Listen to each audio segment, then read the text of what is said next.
Okay.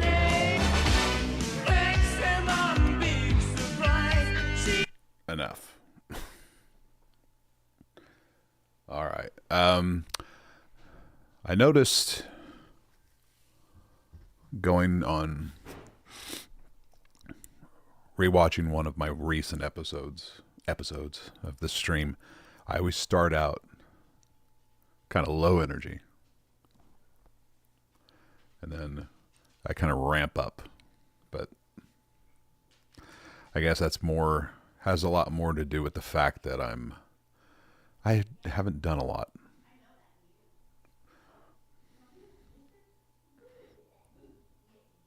I swear. It's something else. Anyway, what's on the agenda for today? Well, I've decided I'm going to do a deep dive into a channel on YouTube by a filmmaker from Manito, Illinois, which is, I would say it's close to where I live, but not really. I mean, Manito's probably an hour away from where I live. Maybe longer. I don't know. It's up near Peoria. But a filmmaker named Dalton, who I discovered on, of course, Facebook film groups, posting his movies, and I decided, why not watch a few? I mean, it only makes sense, local indie filmmaker. I'm watching low-budget indie horror movies and things like that. That's what he makes. Seems like a perfect fit. So I'm going to try to not be overly critical. I kind of realized something going over his work. He's apparently a Marine, active duty Marine, and he's from Manito, but he was stationed a couple of years ago. He's stationed in some base out in LA or California region or somewhere. And while he was out there, he shot several movies. But then he came back to Manito, and now he's still shooting movies. But the movies he's shooting, there goes Luther. I had him down here for a little bit. I just wanted to see how he'd be, but he was just chilling. I need to isolate this area in my basement off and have a door. But that's neither here nor there. So he's in Illinois, or he's back in Illinois. He's still making movies, but I noticed that the quality has degraded. And you know, not necessarily. I mean, the quality of his equipment. And a lot of the stuff in when he was shooting in California, he had access to a drone. I don't think I've seen any drone footage in any of his latest work, but I just noticed that it's kind of a telling thing to see, like, the variance of his movies from when he was shooting in California with California people and California actors and California scene, you know, landscapes and things like that, versus back here in Illinois. And I think you'll notice it too, because I'm going to work backwards. I'm going to start with his most recently uploaded movie, short film called Remnant. And we're going to work our way backwards from there. But I'm not going to go through his entire movie filmography, so to speak. But I am going to focus on his newer work and then kind of make a shift to his work from like 2 years ago when he was in California. So you yourself can see the difference. So we're going to start here. Let's give it a whirl. And I can't speak to the quality of the audio. I'm just going to have to adjust that on the fly. I got the desktop audio up all the way. So I may pare that back a little bit, depending.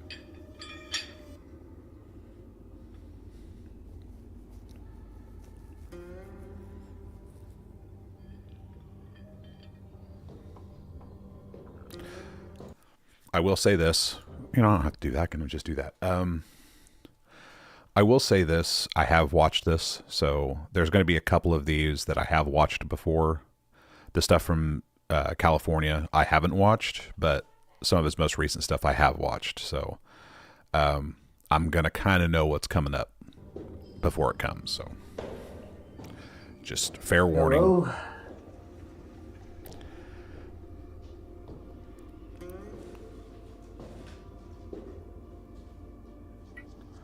Well. Quite the predicament you found yourself in now, Cash. He does like masks and shooting in his basement. That's one thing that I picked up on. Why now? Why the long face? I figured you'd be happy to see an old friend like me. Especially given your current circumstances. Jesus. I never said we were friends. You're going to break my little heart saying hurtful things like that. I don't know what I'd do if I didn't believe we were friends, Cash. Especially given our history.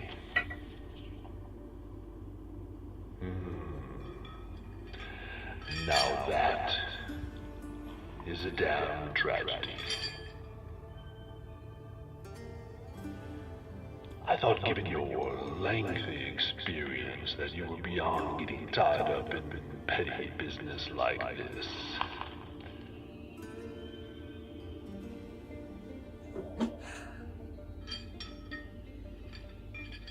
Oh no, you go ahead and you just sit right there while I don't try to unfuck this situation on my own. I don't care for the southern accent, of course. I would have it no other way.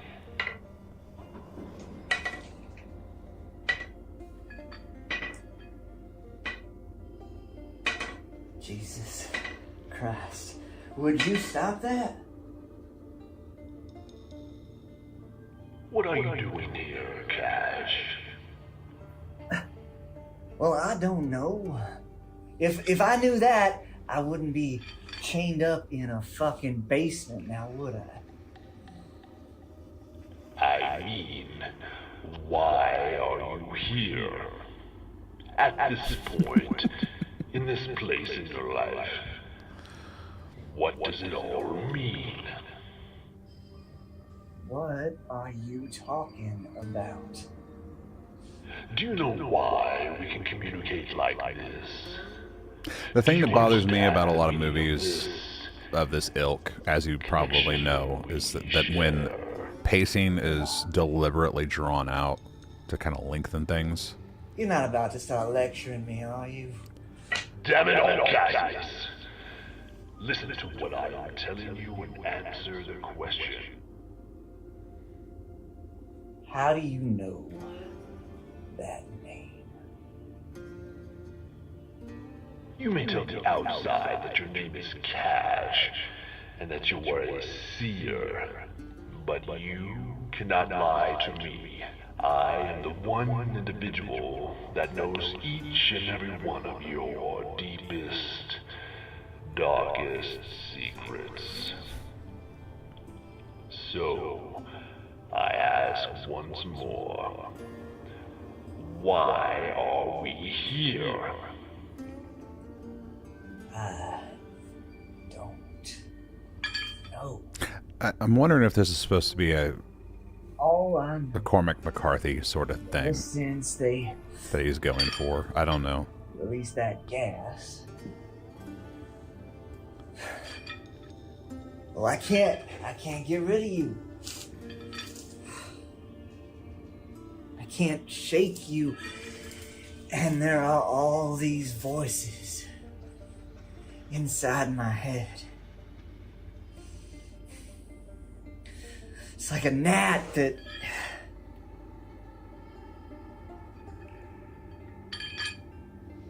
And I am sick and tired of listening to them. If there's one thing I can say right off the bat, The problem, Cassius. this guy needs to learn to turn off auto iris on whatever he's shooting. Perhaps if you did, you wouldn't be Because so lost all it's the damn time.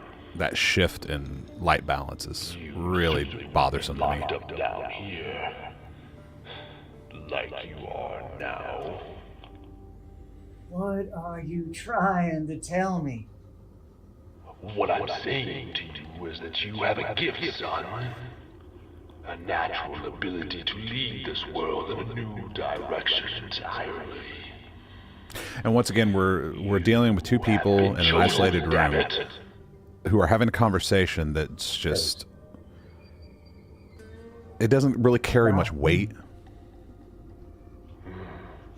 That is of no importance. Like, I don't know who the guy in the mask is. I don't know who this guy is. And I don't care at this point because it's Where like, are you going now? you know, I've had about enough of you for one sitting.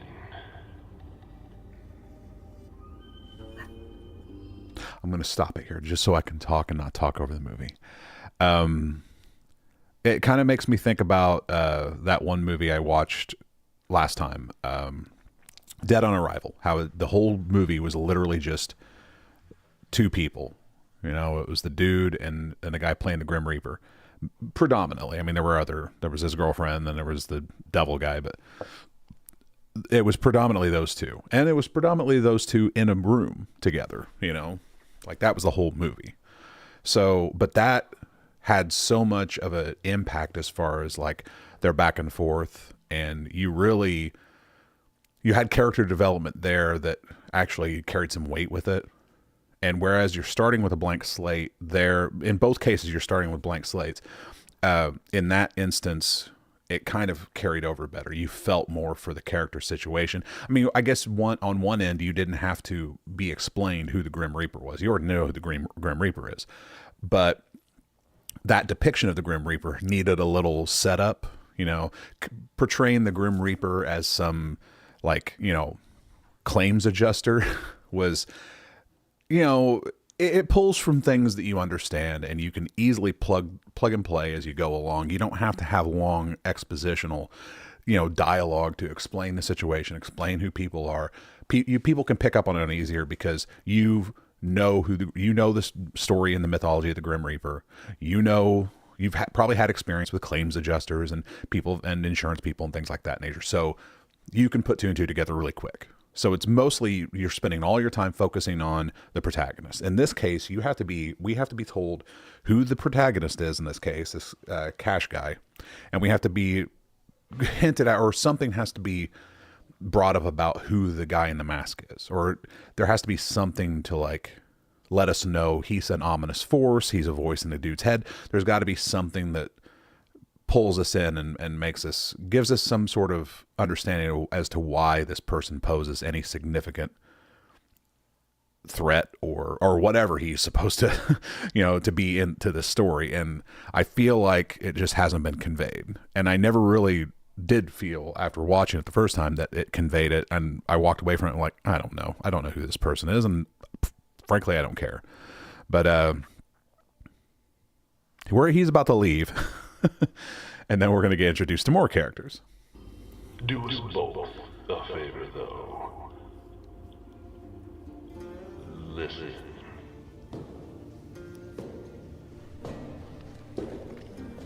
Hey, asshole. Listen to who?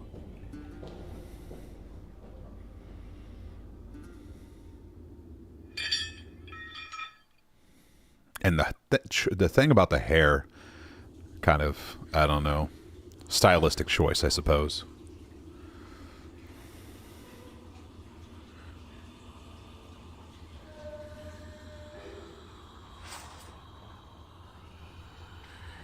Who's there?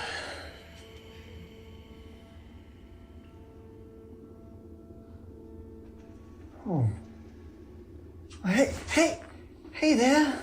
I don't understand why people, when they do the southern voice, they always go like, I'm not gonna hurt you. I'm not going to hurt you. Like they do this weird, like super southern, like Even Georgian if I was southern a bad guy, voice. I couldn't do anything.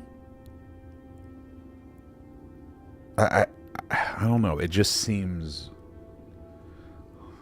I mean, did Doc Holliday from Tombstone have that much of an impact on people? Not sure how long you were standing back there. Like everybody wants to be Doc Holliday. I get tired sometimes, especially if I've been standing for a good long while.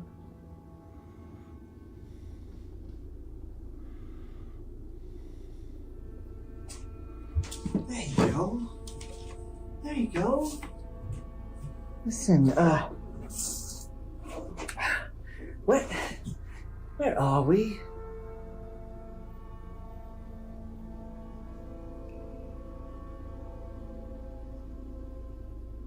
What? Something up there? Oh, well, it is a basement. Someone.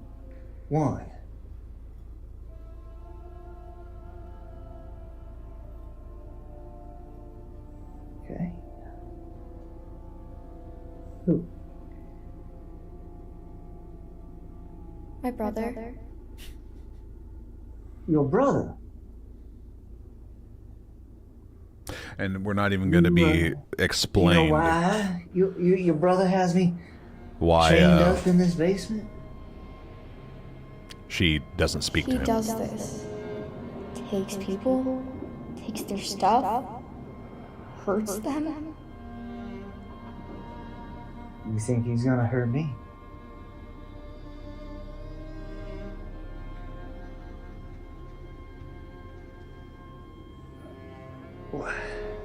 What's your name? Debbie. Debbie. Well, listen, Debbie, I don't really want to get hurt. I just want to get out of here. Can you think you could help me do that? I don't like the director's choice in making her not speak and making it all like telepathic. I mean, he's speaking to her, but she's not speaking. Debbie, I'm not. I'm gonna stop it again. the reason why it bothers me is because it just seems like a compromise for maybe she's not, maybe she couldn't remember the lines. Maybe she didn't want to, you know, do the lines. Maybe she didn't even want to be in the movie, but, he needed a child actor. So he got her, and he compromised by basically saying, okay, you don't have to actually remember lines or speak on camera. We'll do it this way. But if you're going to make that decision, you really need to justify it in the story somehow, and you need to set it up before we see it. I mean, you have to take into consideration that we are an audience that's coming in completely blank. So when people just start talking without, you know, speaking, and I mean, if both of them were communicating telepathically, now you've got the idea in your head. Okay, there's some spooky mystical stuff going on. He's got a power. She's got a power. These people in this post-apocalyptic that we haven't seen yet, wasteland, have developed some sort of ability to speak to one another telepathically. Okay. And that's what they're doing. You can do all of that in that moment. But when he's just speaking and she's communicating telepathically, it just seems like there's a disconnect and a void there that's not being explained. And it really begs the question, why? And like I said, in the end, it just seems like a way to get around, you know, compromises or things that, you know, just to get the shoot done. You know, like, we're going to just get the shoot done. We don't, you know, I don't want to have to put in any more work to try to explain it or try to ride around these obstacles that I've had to face. We're just going to push on through and it'll be fine. And I don't think that's great. I'm not going to hurt your brother. I just want to get out of here. I want to go see my own family. It's not just him. Others. Bad men who hurt people.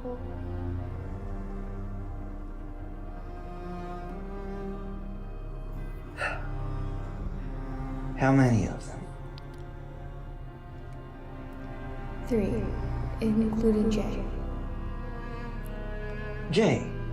Jay's your brother.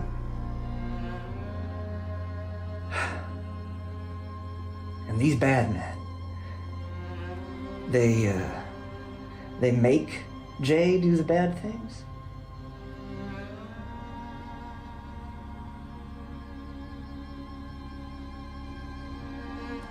Okay, well, listen, Debbie, I think you and I, well, we can help each other. See, if you can help me, get out of this, well, I can help you get your brother out of this mess. Those bad men, I can make them go away. See, I'm going to stop it again. I'm going to keep stopping it. The dialogue up to this point hasn't been insufferable. I just feel like in a lot of cases, it's just not blocked well. I feel like this shot right here of him looking off camera to the right, his left, our right. And that I understand you're not wanting to cross any sort of 180 line between the two shots, but I feel like in a lot of sense, it's mostly his shot and he's kind of the star. So shooting from this angle seems oddly like it's taking focus off of him. And stylistically, I just feel like it's distracting watching someone address someone to the side like this. Like if I spent the entire, stream just doing this, you'd always be like, why the hell is this person looking off camera like that? Why didn't he put the camera in front of him? And again, this could be another aspect of limited space, whatever. I know the guy's got a job. I don't know if he's got a family, but he's definitely got a job. So he probably doesn't have a lot of time to juggle, a lot of things. And I, believe me, I completely understand, especially in these areas and parts where we're from, it's hard to find locations. without people wanting money or just demanding so much. Everyone thinks that if you say I'm shooting a movie, then all of a sudden dollar signs appear in their eyes. And, it's like, oh, Hollywood came to town. No. So I get it. I do get it. But I still feel like it's not worth sacrificing the story to compromise for location. You can always find a location that works, and you can always find a way to shoot it better that works out better, for the story, to convey it in the best possible way. Because that's ultimately what you're doing. You're telling a story visually, but if you're sacrificing on those visuals, then you really are just doing yourself a disservice in the story, in the telling the story. Because people don't want to have to push beyond to try to find the gems within the obstacles that you've placed in front of them. So now I won't hurt your brother. He'll be safe, and he'll be free, and he can do what he wants. The thing is, I can't do anything while I'm chained up down here.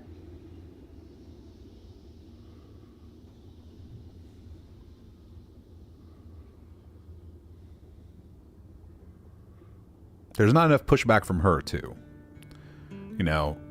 It's understandable. Okay, she's a young girl. She doesn't want to see people being tortured or killed or whatever.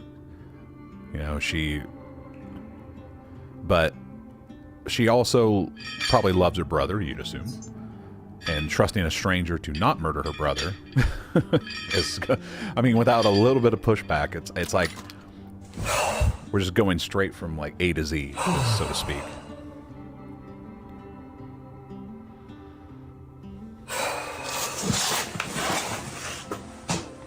Ooh, autofocus. Bad. Miss Debbie. Now, everywhere I go, I have a mask. See, again. And a gun to protect myself. He's chosen to frame her instead of him. Bring those in with me?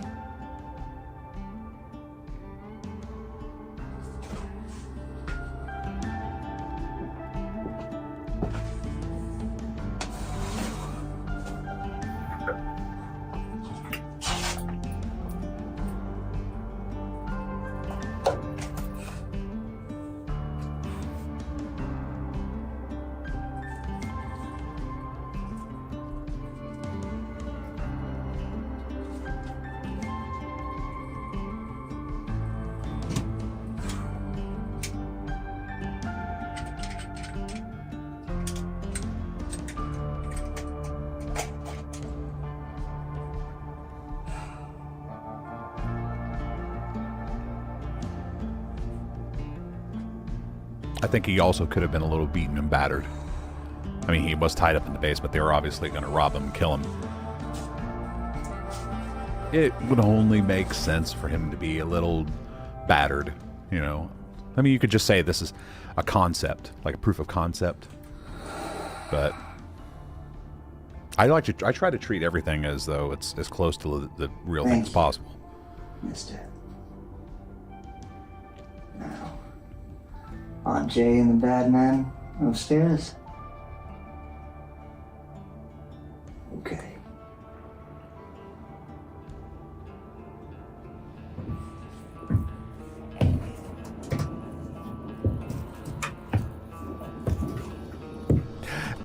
And I'm going to stop it here because I know what's coming. I'm like, this is, to me, is where the whole thing kind of just goes into the land of extreme suspension of disbelief. Like, you really kind of have to shut your brain off at this point because, okay, the setup is that I'm going to read the synopsis. You can kind of see at the bottom. After a toxic gas is leaked on his colony, Cash uses his clairvoyant ability to battle the savage post-apocalyptic environment. However, even the dead can't save him from his own fate. Which, I don't know how much of that is actually addressed in this, but it's toxic gas out in the world. It's a post-apocalyptic sort of environment. Yet everything is oddly normal.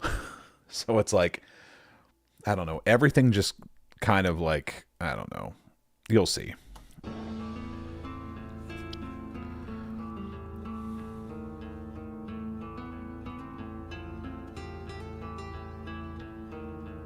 You know what I mean? Like, this isn't the harshness of a post-apocalyptic world, this interior.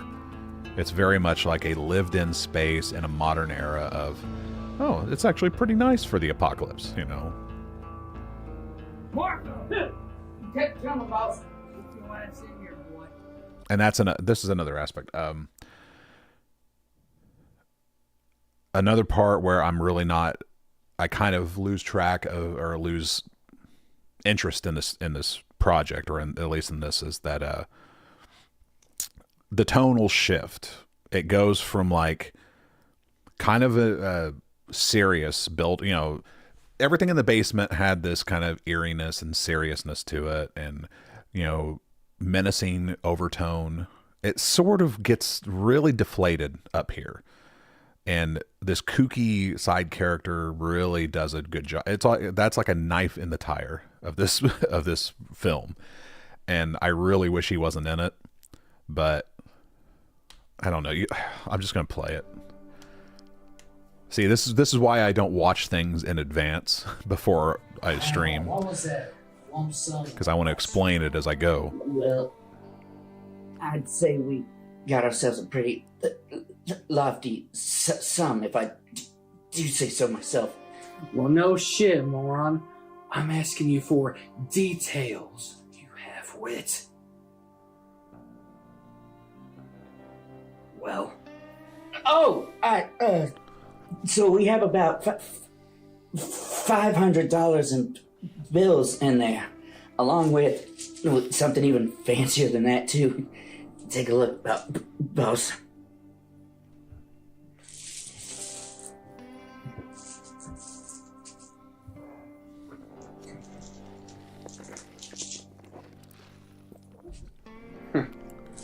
Well, butter my butt and call me a biscuit. These right here are what you call finely cut gems. Finally. Cut. What, boss? God damn it, you idiot. Finely cut gems. It's like what you put on jewelry. You do know what jewelry is, right? Yeah, that's the pretty stuff that all the nice ladies wear. No sudden moves, gentlemen. Why don't you put that bag there on the table? Oh, it's 4 o'clock. Put your hands in the air. Now, who the fuck are you? Never mind that. Which one of you is Jay? Wait. You are that drifter we had chained up downstairs. Look, I don't really have time for small talk. Where is Jay?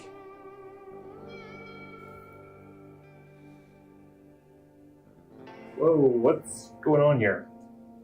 Old Dickweed here says he has beef with you, boy. You Jay? Yes. Good. Get that chair and have a seat.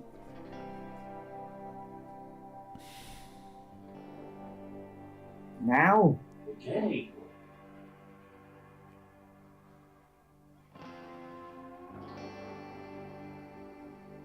Now here's how this is gonna work. You two, y'all gonna leave. See, I got business with Jay here. Don't concern neither of you. Sit down, you pansy-ass little rodent.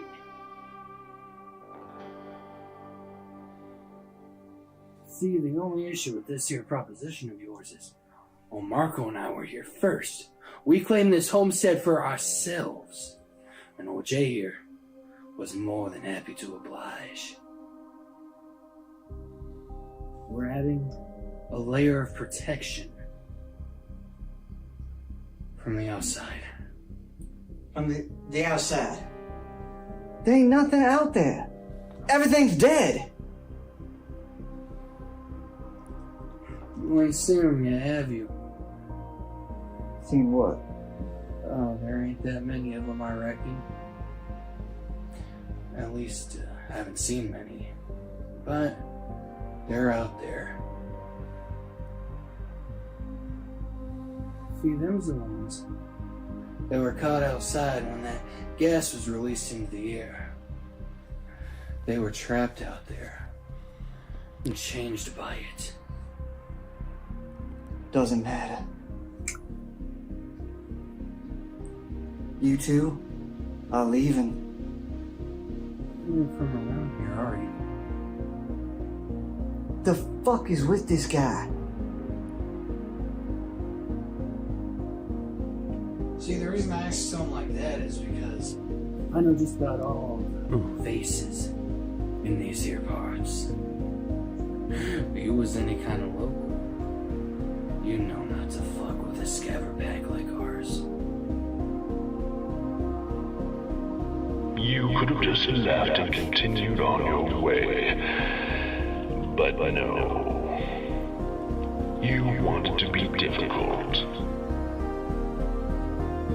Well, the decision must be made now. No turning back. So, what's it going to be, Cash? Shut up. You know it will stab you in the back the second you turn away. So how are you going to handle this? Well, make a decision, Cash.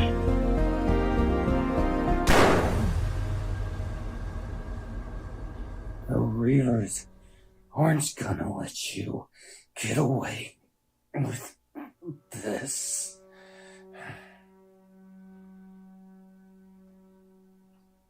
Do I need to convince you any further? You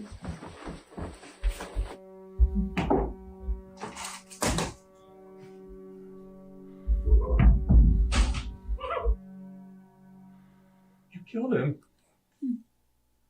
You killed him! Yep.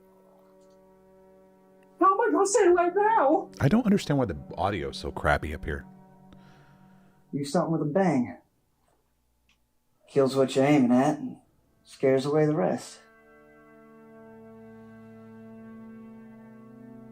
Case and point.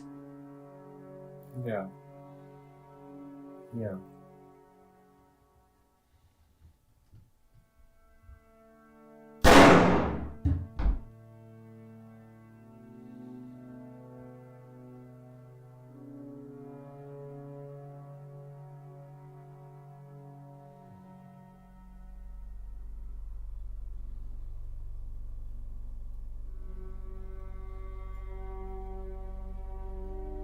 I'm sorry.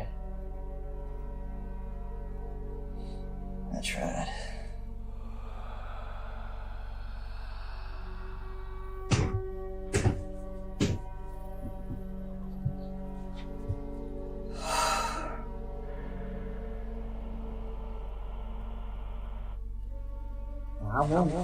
I won't hurt your brother.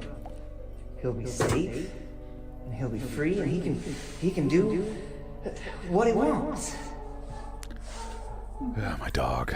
You killed him! How am I gonna say it right now? You something with a bang. Oh, there ain't that many of them, I reckon. They're out there.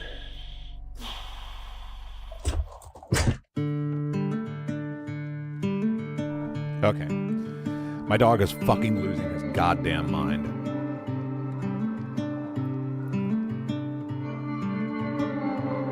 So, that was Remnant. I feel as though... well, there's a lot that has to be explained. And it just, I don't feel, really gets explained all that well.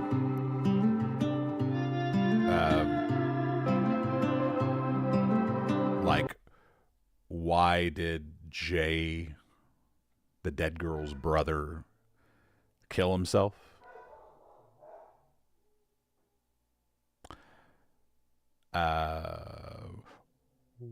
who are the Reavers or whatever that they're supposedly protecting this guy from? Why would they be interested in this dude? I'm sorry, I can't focus because my damn dog is freaking the fuck out. Does anybody want an Australian Shepherd? I shit you not. I won't. He drives me nuts. He does this stuff constantly. And he's barking. There's nothing out there. There's nothing out there. He's just barking like crazy.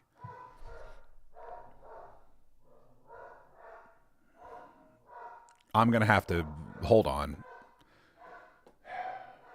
Let me oh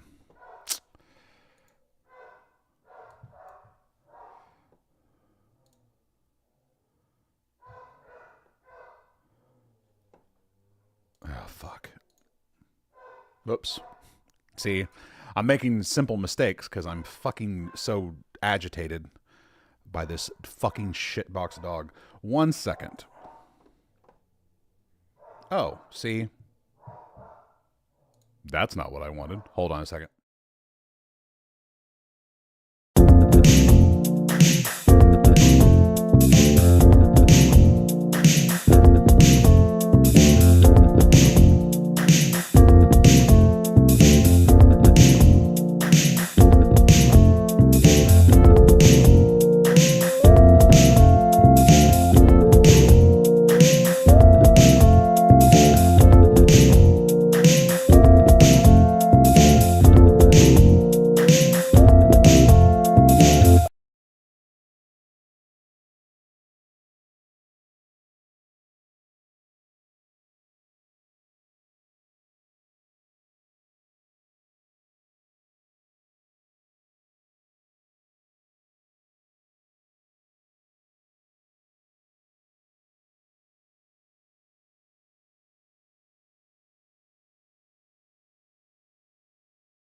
I thought that was looping. Sorry. Okay, so where was I? Remnant. Okay, let me think.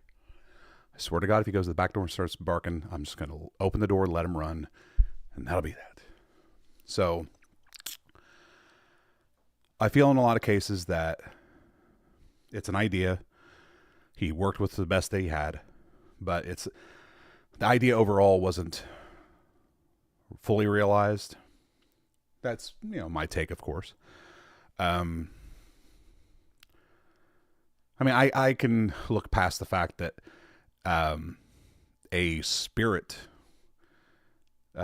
gave him the keys to his own shackles to free him. I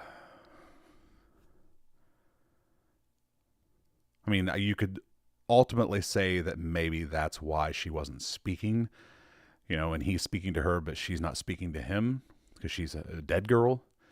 But that still doesn't translate in the sense that she can interact with the environment around her to hand him keys. And I also feel as though the upstairs villains, like her brother's involvement, why Cash was had business with Jay when he was being supposedly forced to imprison people by these guys, by these bad men. Why wouldn't he have a problem with the bad men, or they're forcing Jay to do it? I don't know. Like, everything sort of deviates off into, where the fuck are we now territory once it gets upstairs. And that's where it kind of lost me. But yeah. Lots of technical issues, of course. Simple things that could be, changed. I would strongly suggest this guy turns off autofocus and auto iris on his camera, because that is very, very distracting. But it was, like I said, may have been a quick proof of concept. Did it in one day. Just wanted to put it out there. But I kind of have an issue with people who just want to rush things out there and have content to throw up on YouTube, which throw up is the appropriate way to describe it. When it's no real concern or care about the quality of the story or everything else is, when all that's foregone, it's just content, get it out there. I mean, I don't know if anybody actually appreciates that. Maybe some do. I know I don't. I would rather see someone's actual work represented in the best possible way. When there's too many obstacles to that, it's annoying. Let's see. But that was Remnant. So now we're going to go to, that was actually posted 4 days ago. So we're going to go back to Chuckles Funhouse. According to our director friend here, it is, well, of course, he says this about a great deal of everything that he's posted. Multi-award winning horror short film, which that also plays into my big pet peeve of when people are more obsessed with awards than they are the actual story. So that's what I mean. Throw things out, submit them to award. I mean, because at this rate, I swear to God, every single week of every single month of every single year, there is some sort of film festival going on where you can win an award. All you got to do is submit your stuff to it, and you get an award. Maybe, I don't know, but it just, I don't know. But we're gonna kick it off with Chuckles Funhouse. This is another one that I've watched, but it's been a while ago, so I don't really remember it as well. So we will, and of course, it's clown horror. You know how I kind of feel about that. Oddly enough, it's better shot, so to speak. Manito has a popcorn festival every year. That's probably where he got the popcorn boxes, if I had to Hello, guess. Bradley. I do their commercial every fucking year.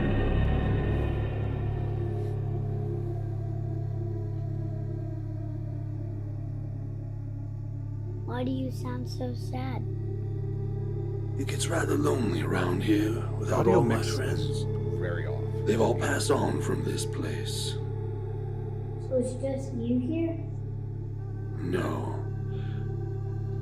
I have a few friends that choose to linger. Once again, we're in the basement, as you can tell. They like being here. And then once again, there's a guy in a mask Who are they? whose voices have been overdubbed. That is Gudaya, one of my oldest, dearest friends in this place.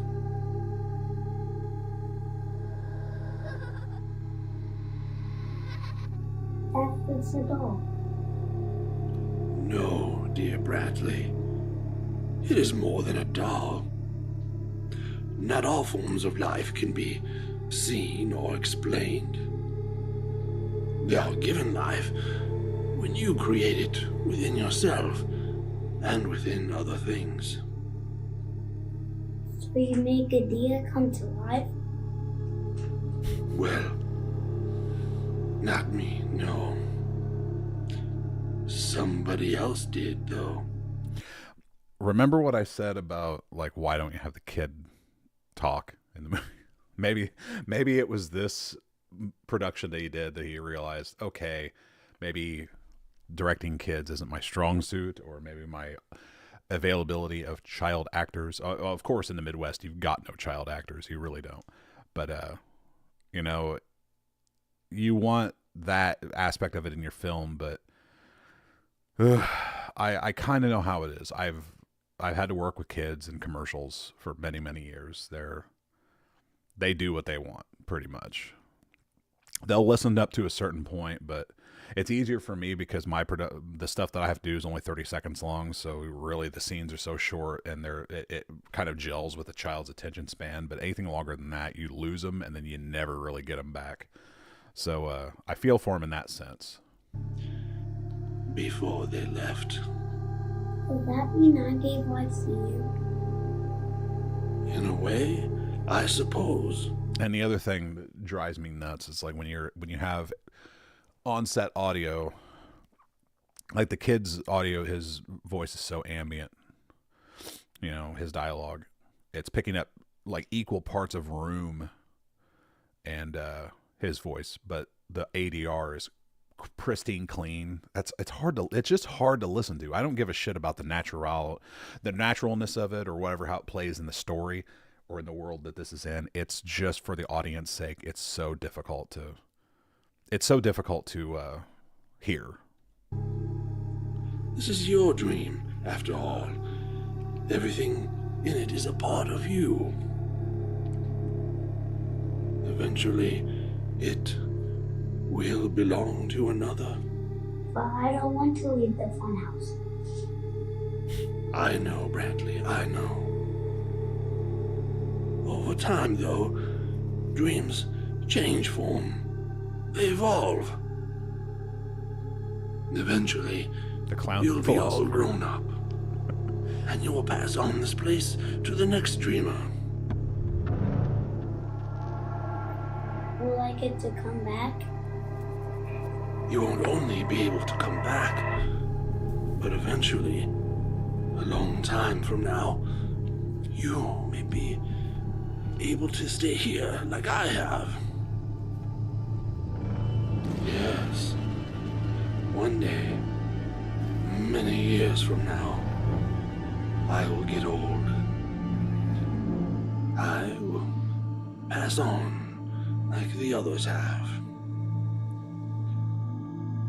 Then you can take my place.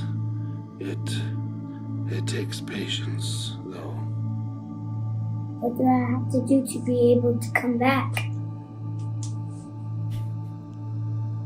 You must make me a promise. It kills me. There are people who stop others from dreaming. People who cause pain, stress, and fear. When that happens, children can no longer dream. That is why this place is so empty.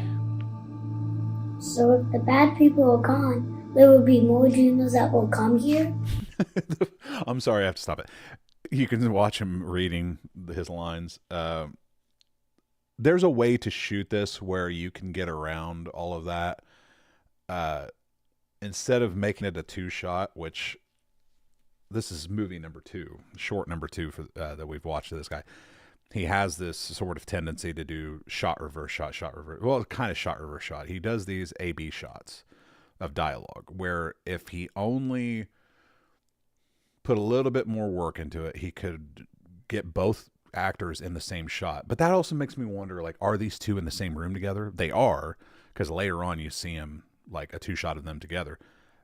But so I'm like, well, why not just film?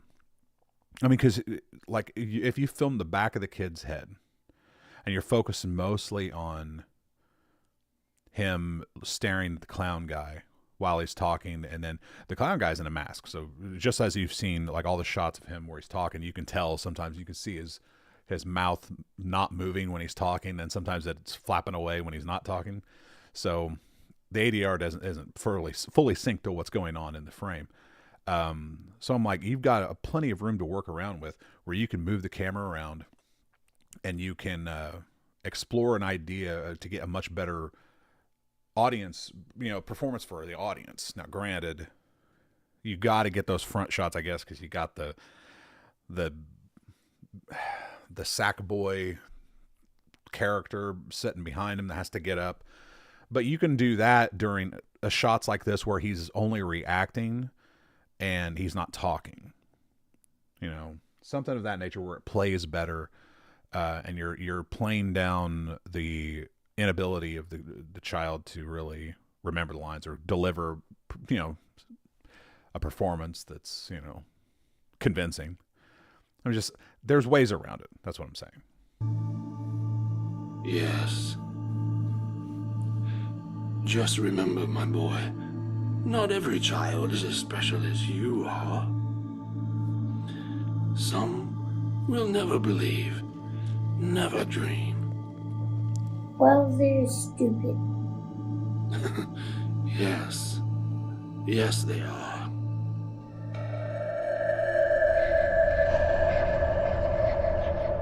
See, now if you had that shot and the camera just kind of moved around back of the kid, so you didn't really see his mouth. Is here. Somebody might work. Else. Bradley. Who is that? Mom, you can't be in here. Really? Where are we? There are no adult visitors in the funhouse, Brantley. Brantley, give me your hand right now. I'm sorry, too close.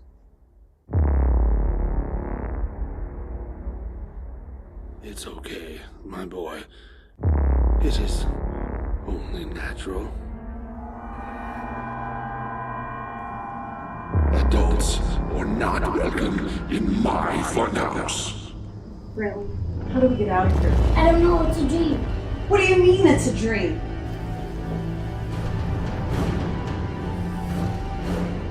Brantley, run!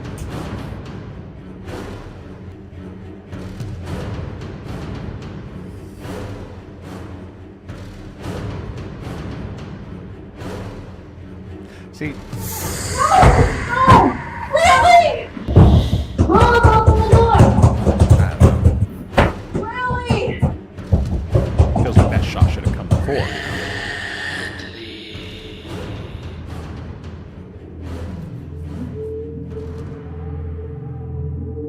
Well, hello, Prairie Judge. I can't control the bad audio. I'll be playing audio controls in the desktop audio like the entire goddamn time.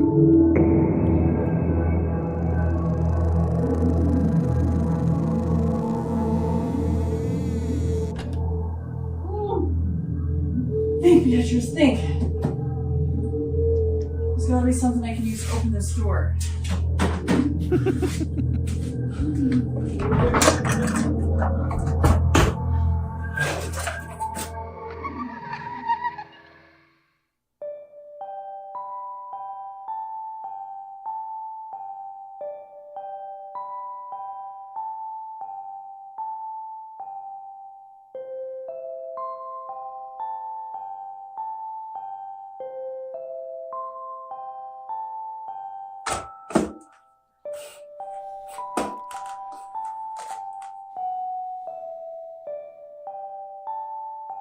That used to be mine.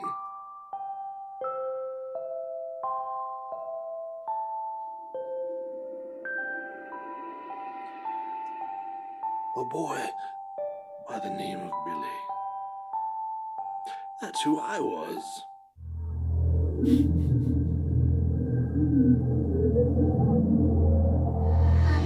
It's all these terrible things in this basement.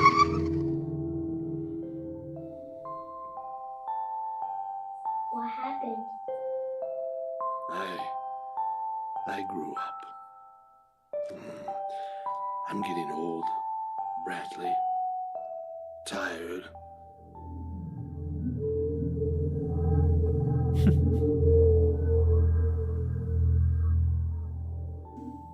Normally when I'm tired, I usually just take a nap. Yes. Yes, I suppose you would.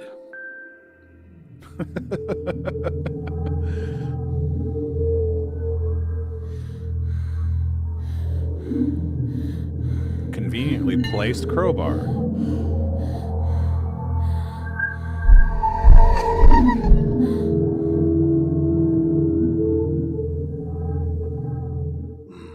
dislike shifting to first person perspective. We don't sleep like that for no reason.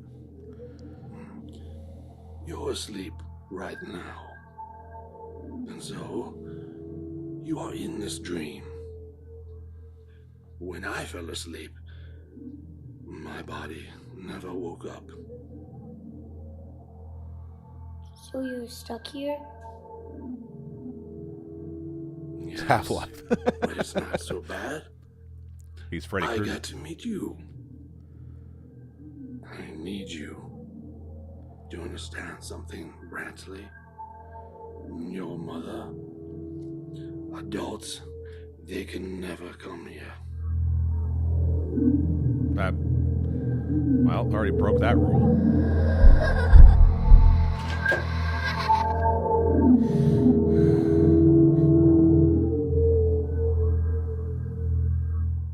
I didn't know. I know, my boy. I know. But nevertheless, we must always protect this place. What's taking her so long? No matter the cost. We are the only movie. ones who can. Why can't adults be here? They will share our secrets. Tell people about this place. That doesn't sound good. And nobody will ever dream or come here again. It really doesn't sound... They'll stop them from doing it. Adults can't know about the secret place that I bring children to. They'll tell our secrets. Remember, one day, this fun house will be yours. I mean, I guess if you really wanted to stretch your imagination and give the guy the benefit of the doubt, you could say it's an allegory for abuse. And a part of me will always be in here as well. I love you, Chuckles. Oh, I love you too, Bradley.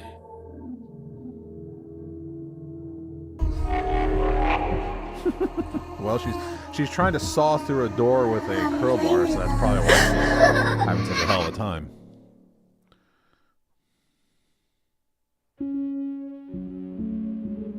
So that was Chuckles Funhouse. Just don't like this kind of horror. What, the horror where there is none? I would say...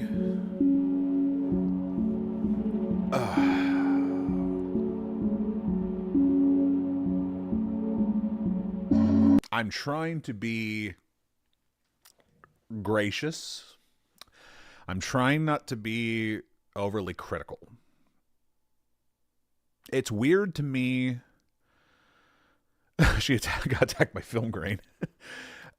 It's weird to me how a movie he shot a month prior has better overall look than the one that precedes it.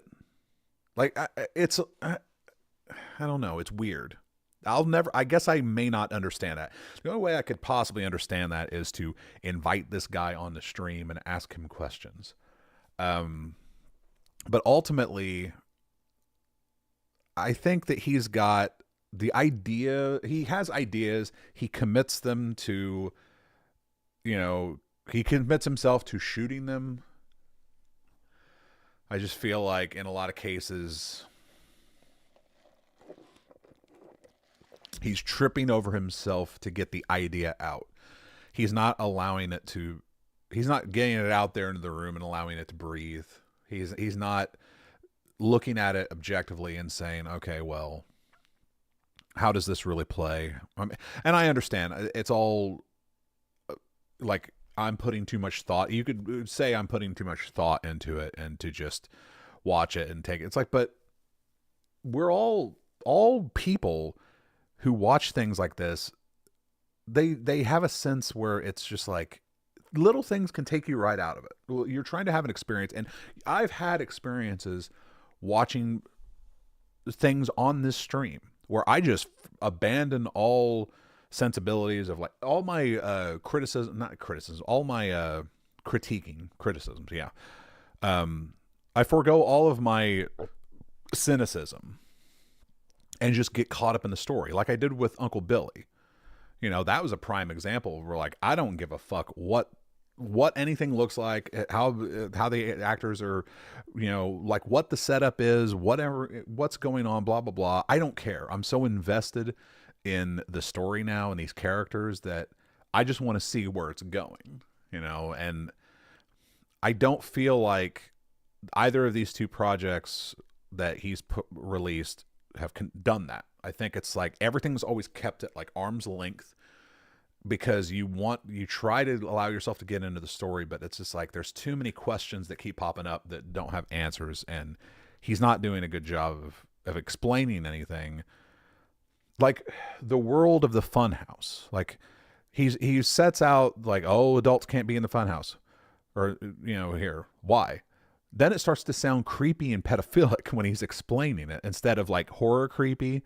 There's no he spends so much time creating and crafting the spooky dialogue, like he kind of did in the first film I watched, or the first short I watched, where he has the guy in the mask giving all of this like expository dialogue that's supposed to be, you know, intentionally obtuse and creepy, but it's like you're missing something here. It's like you haven't established anything. You brought, like, for one thing, the kid's like not selling anything. So it's like, is this his first time here? Does he come here all the time? Is this like his favorite place? Why is sitting in a room with a creepy clown his favorite thing to do? You know, it doesn't sound like very much fun. I don't think kids would be I mean, there's nothing you can see with your own eyes like this is not fun. So why is this kid so interested in it? Well, he's interested in it for the story, and that's when everything starts to break down. It's like, okay, everything's in service of the story barreling forward like a freight train to the end. And that's what needs to be gotten over. But like I said at the beginning, when his first and foremost thing they puts out there is multi-award winning horror short film, like, you see where the priorities lie. Like, it's more about, I want to get my stuff out there, I want to get an award, and I want to be recognized as an award-winning filmmaker. It's like, just invite me and I will pretend to be him and explain everything. I'm not gonna put words in his mouth. See, I'm trying to be very diplomatic. This is a guy who lives near me. I don't want to be that guy that just shits on everything. I want to try to give everyone the benefit of the doubt and try to be I don't know. I want to give it a chance, God damn it. So I'm going to continue to be in chronological order and stick with, actually, this is one I haven't watched. This is the full horror film, The Dreamer. I have watched Swine. That's why I'm watching The Dreamer. Let's go for it.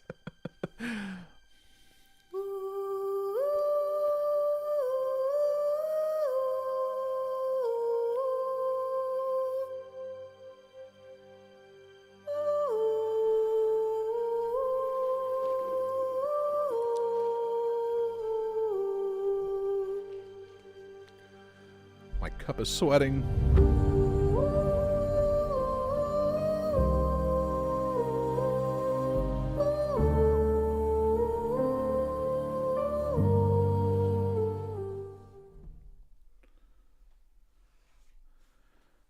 After experiencing several nightmarish visions, Lydia begins to suspect supernatural activity in her home. She calls out to the church for help.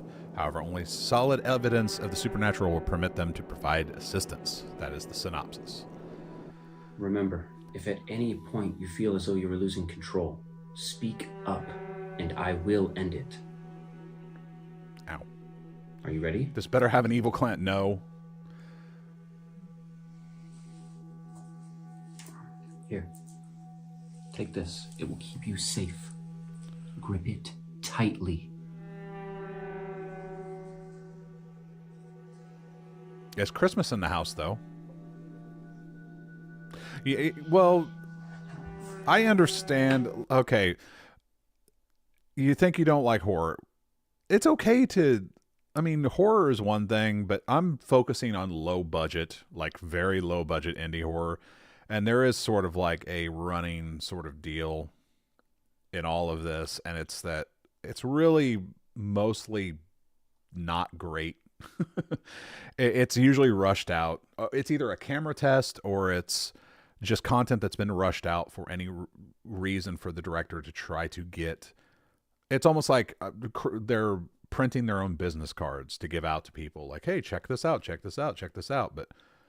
And they're not really taking, well, I guess you could say that I feel they're not taking the time to put enough value of their own into what their product to get other people to actually recognize it.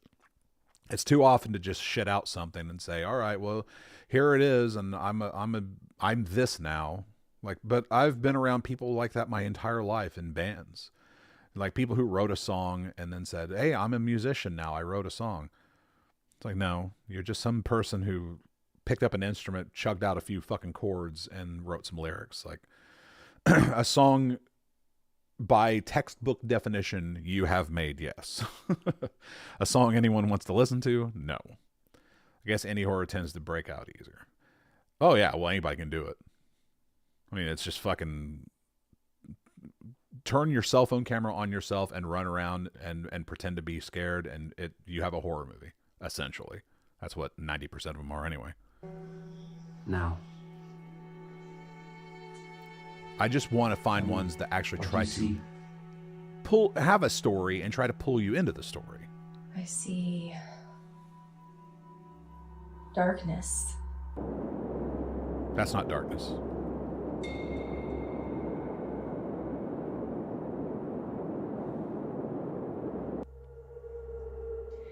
Wait. This color grade's awful. There's someone in here with me. Yeah, the preacher. What the fuck? Yeah, what's wrong? Man, those nostrils. Oof. You're okay. I need a minute. I just saw a JPEG. All the time you need. Like, in a lot of cases, I feel like this is a proof of... All these guys' shorts are proof of concepts. I don't know. It's... I mean, I applaud him for staying busy and wanting to actually do stuff, but... I guess I should say that... Like, when I put stuff out there, when I work on stuff, I try to make whatever I'm doing better than the last thing. Especially if it's a test. Like, I put some stuff out there. I put the Thrifter out there. I put the footage I shot of the short that I was working on with my friend Tom called Stalker. The Panther Creek footage that was a combination of Stalker and the Panther Creek sizzle reel.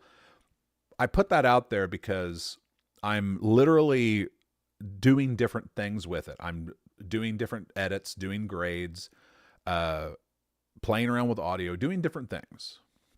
I mean, it has gotten to the point where with the Thrifter, I'm not putting it out ever again. Like, the last one I did was the only last one I'm doing. It is the way it is. It's the way I want it. And that's it. I've added the sound effects. I've added music. It's done. It's only a couple of minutes, but it's done. I'm not fucking around with it anymore. But at no point in time am I saying, oh, well, this is a short film. It's a scene test. That's all it really was. And I hope that the next one I do will be better than the next one. It'll show that I've made some sort of competent move towards, implementing better lighting systems or lighting structures and blocking scenes better. It's a work in progress as far as me getting better at my craft. Or it'll have dialogue in it that's, shows that I'm getting better at directing, whatever. But I guess I can't speak for everyone. I can't say that my method of doing things is the way the rest of the world should do it. But this is what you get when people aren't putting that sort of thought into what they're doing. It just becomes a story that, just exists. It's just out there.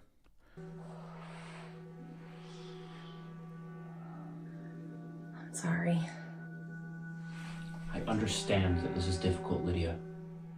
If the church knew that I was here, it would take away my priesthood. Why? We need to get to the bottom of this so that I there can goes take the it to fucking the audio. church. The priest isn't molesting enough kids to meet church No. qualifications. Well, he'd be kicked out of the church if they found out he was there, so he's obviously doing something nefarious. But I have seen the face of fear. We've been wearing it since the day we met. Even if all that we accomplish here today is peace of mind, wouldn't that be enough? Are you ready to go back in? Oh my God.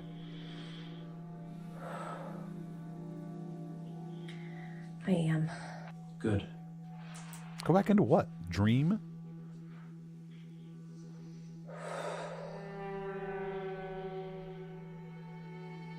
Now tell me. He's a dream priest. What do you see? He's not hypnotizing her. I'm on a path. I think her nostrils are literally as big as mine. Away in the woods somewhere. It's just not a good look. Okay, this one's bad. It's quiet. What do you mean? There are no animals. No birds. I can't tell Nothing. if he shot that Just or if it's more bad keys. I can't tell if he shot that footage of, moving through the snowy woods or if it's stock footage.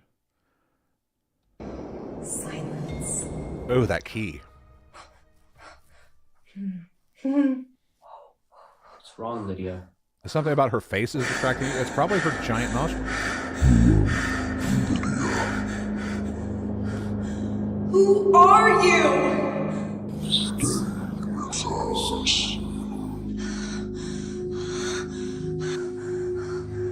It smells.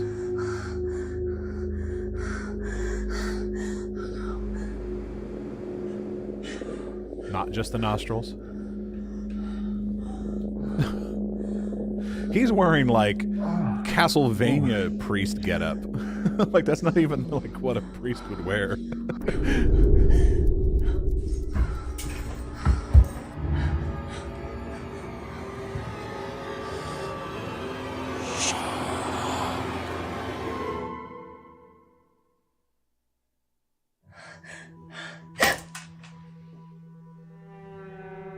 Father? She's got doll Father. eyes.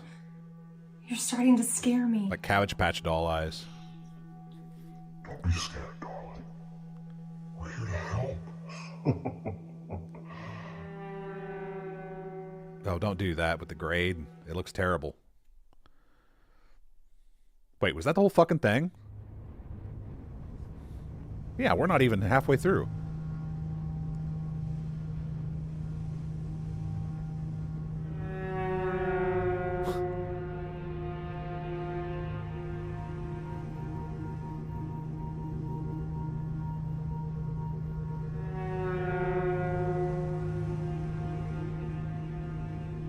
She's hiding from the priest.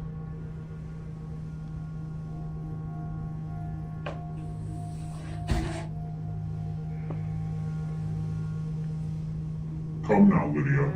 We need not do this. It's a small house. We can help you. We must help you. One thing I'm realizing with old Radient Ertainment here is that he wants all of his viewers to completely ignore the fact this is all taking place in his house. Like, he's asking a lot from the audience. He's asking a tremendous amount. Like, okay, we've cut to her hiding from the priest, literally one room away from where they were. And he can't find her, and she's hiding. And it's like, so the mind starts to reel. It's like, wait a minute. Like, it's a house in broad daylight. For one thing, when she got up to leave, he would have seen her leave. So he'd know where she went. He could have just followed her. And even if he did lose track of her, just walk around the house. It's a small house. But you're supposed to forget that this is inside someone's living room and dining room. You're supposed to think that it's supposed to, just like with the clown or the one before, the fun house before, you're supposed to forget the fact that it's taking place in a basement and in someone's house. And in the one before, you're supposed to forget that it's taking place in a basement in someone's house. It's like, I get it.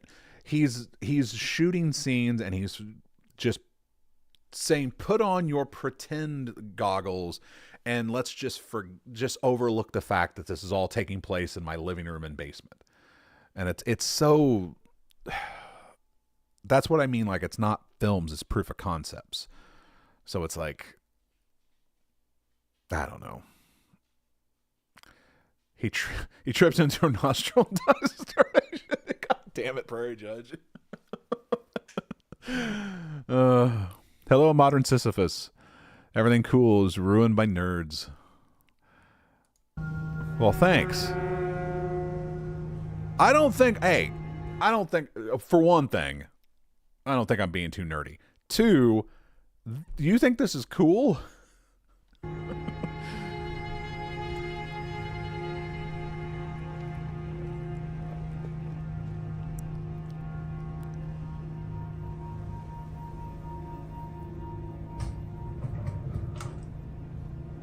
Ah, yes, scissors.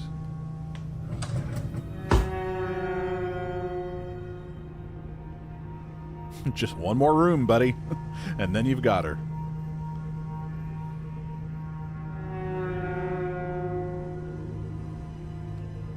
Could it be? I mean, he can see you at this point. Okay. All right. We're just going to pretend that he didn't see her, standing right next to him.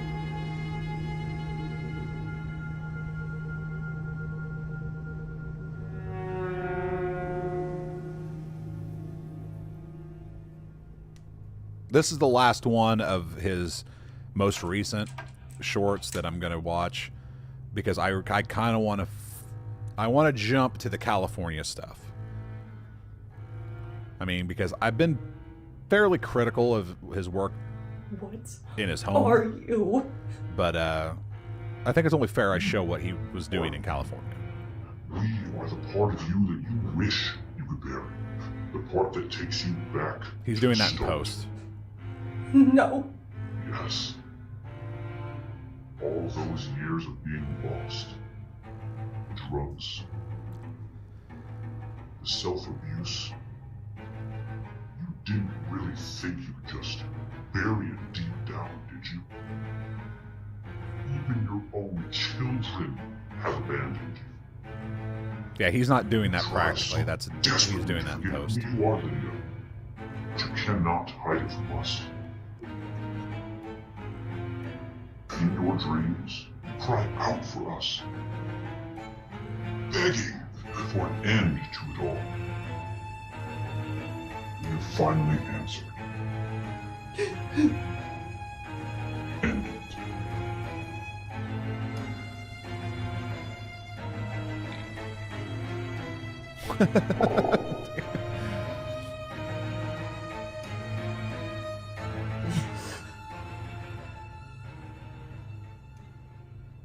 Stop your foul lies, demon. Father? Lydia, do not listen to him. Do not take these scissors from me and kill yourself.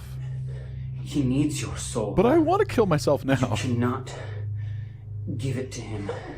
What do I do? Oh. Well, it's a good thing we're not dealing with any sort of like issues of female empowerment or anything, because holy fuck. This woman she calls the priest because she's terrified about these visions she's having, these dark images, whatever. She needs help, so she goes to the church. The priest comes of his own volition, mind you. He's not there from the church because they'd kick him out if they found out he was there. And he's trying to help her. and then he ends up getting possessed. And then in almost no time flat, she runs because she's terrified. She's trying to do whatever, hide in her own house. But then he literally, through a little bit of dialogue, has her fucking just swooned into killing herself. And then it takes him like, no, I must resist the demon. For her to be like, what? You mean I shouldn't kill myself? What should I do? Man in this room, tell me what to do. I mean, I'm not big on feminist narratives, but this is really making this bitch look bad. I'm sorry.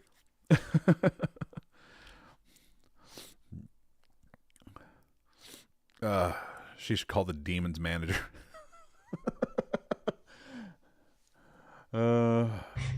Just the genre as a whole? Expose him. Oh, you mean... In his world, well, he is a god. But here, he has no power. But how? I wouldn't say it's nerds. I'd say it's just fucking everyone is trying to make horror movies because they're so easy to make.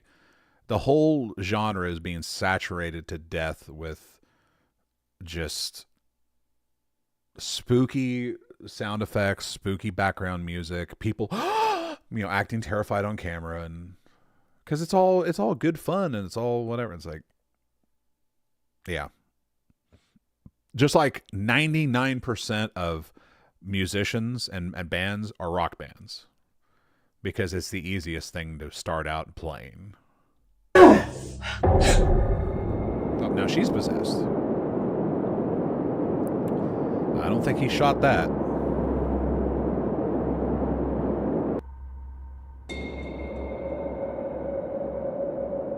So it is stock footage. Because that ain't the Midwest.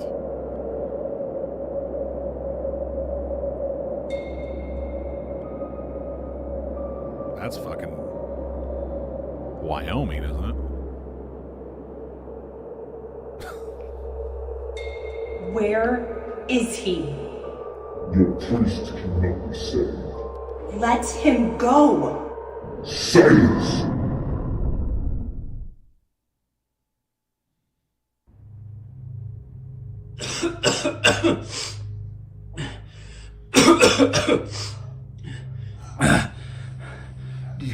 Did you release him?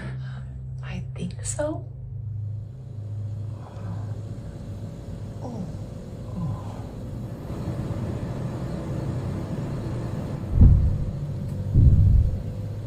Somehow this all ends up in the basement, I think.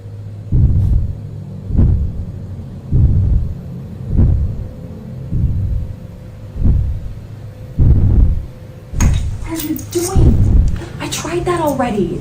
In the dream state, he can't be affected by the divine powers of the mortal world, but... In this world, he has no control. Exactly.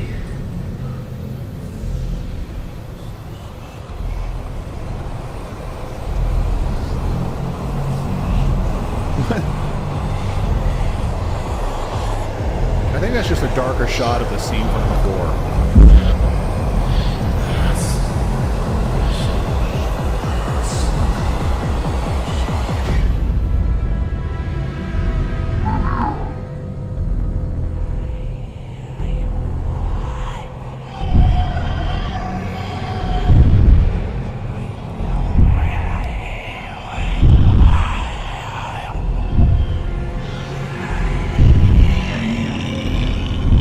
Speaker's fucked up. You cannot defy me. Leave this place, demon! You have no reign!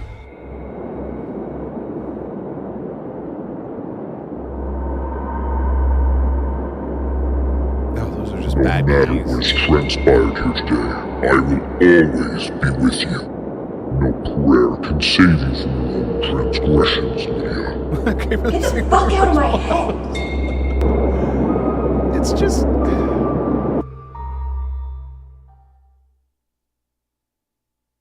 I'm getting impatient now. Alright, we're almost done. Lydia. Lydia. Oh, there you are. Oh, come on.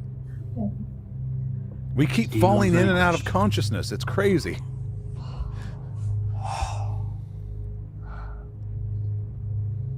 fairly certain that the church has no idea about what happened here. We'll have to notify them immediately.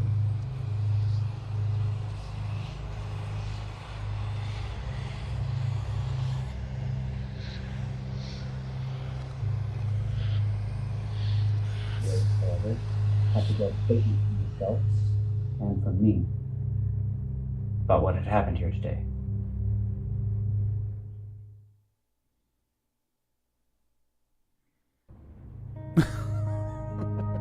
Fade to black. Cut back to... Let me go and grab my legal pad, and then we can conduct the interview for the church, okay? Yep. Gotta get that legal pad. Why didn't he bring it in the first time? Are you okay? But what do you think?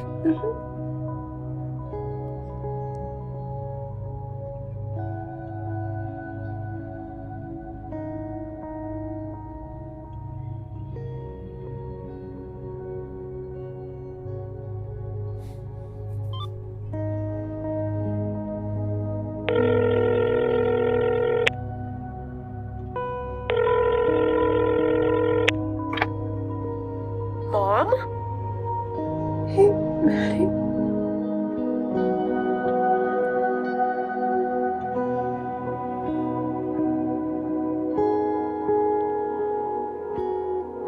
What, did he just decide, like, on the shoot, like, to end that way? Like, what significance does that play? Maybe I missed something. I don't know. I got distracted because my speakers are acting all crazy. Like, I never noticed it up to this point, but this speaker is not really, there's something up with it. Yeah, okay. Let's just forget that. Let's just move on from that. That was probably, if I had to rank the 3 shorts that I've watched so far, I would say Remnant seems like it had the best overall idea. Chuckles, Funhouse, I don't know. I guess it could have had some potential, but it's also hard to get into because the whole clown horror thing is so played out. And The Dreamer is just, I don't know, takes too long.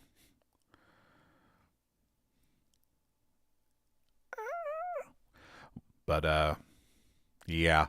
So instead of hanging around in good old Manito, Illinois, we're going to flash back to, we're going to flash back to California, where our director here was stationed in the military, and we're going to watch one of the things he filmed out there, one of the short films.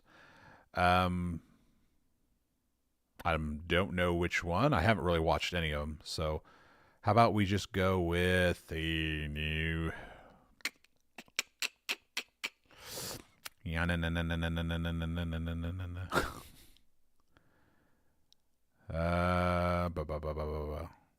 think they're all black and white, which is weird.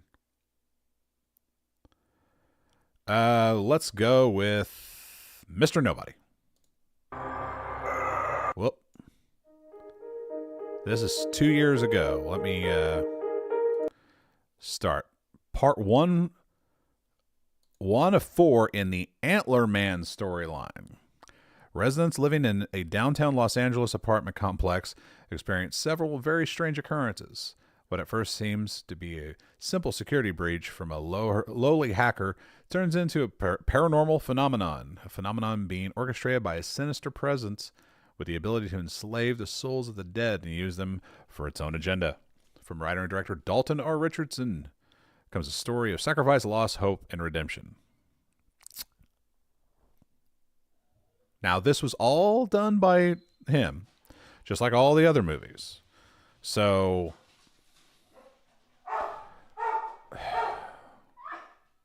All right, one moment while my fucking dog goes shithouse again for no goddamn reason.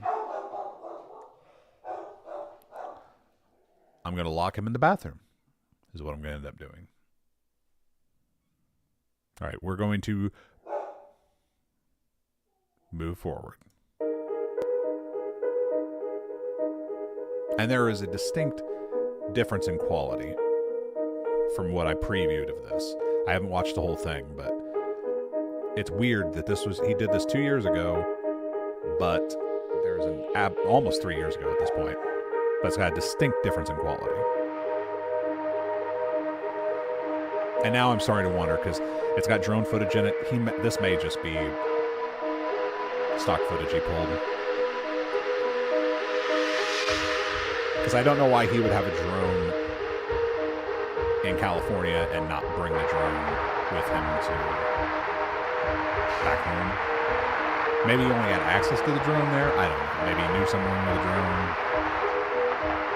But he's got drone shots galore.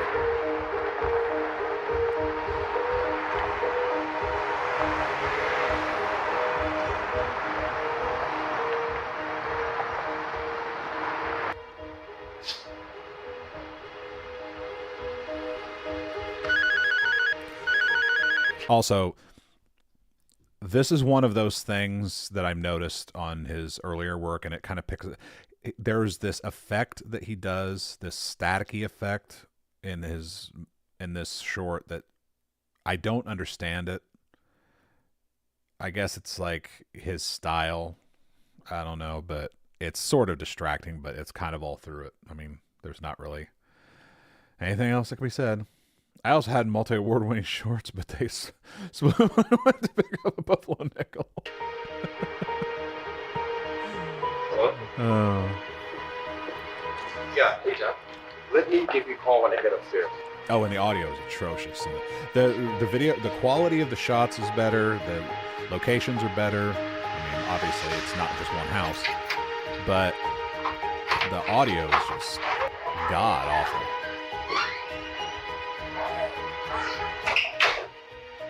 I mean, god awful.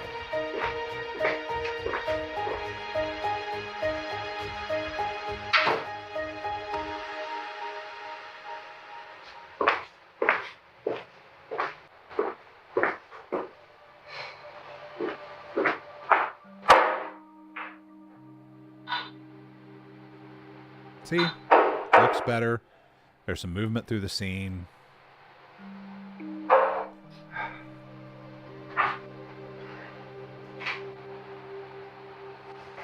Hey, Jack, it's Henry.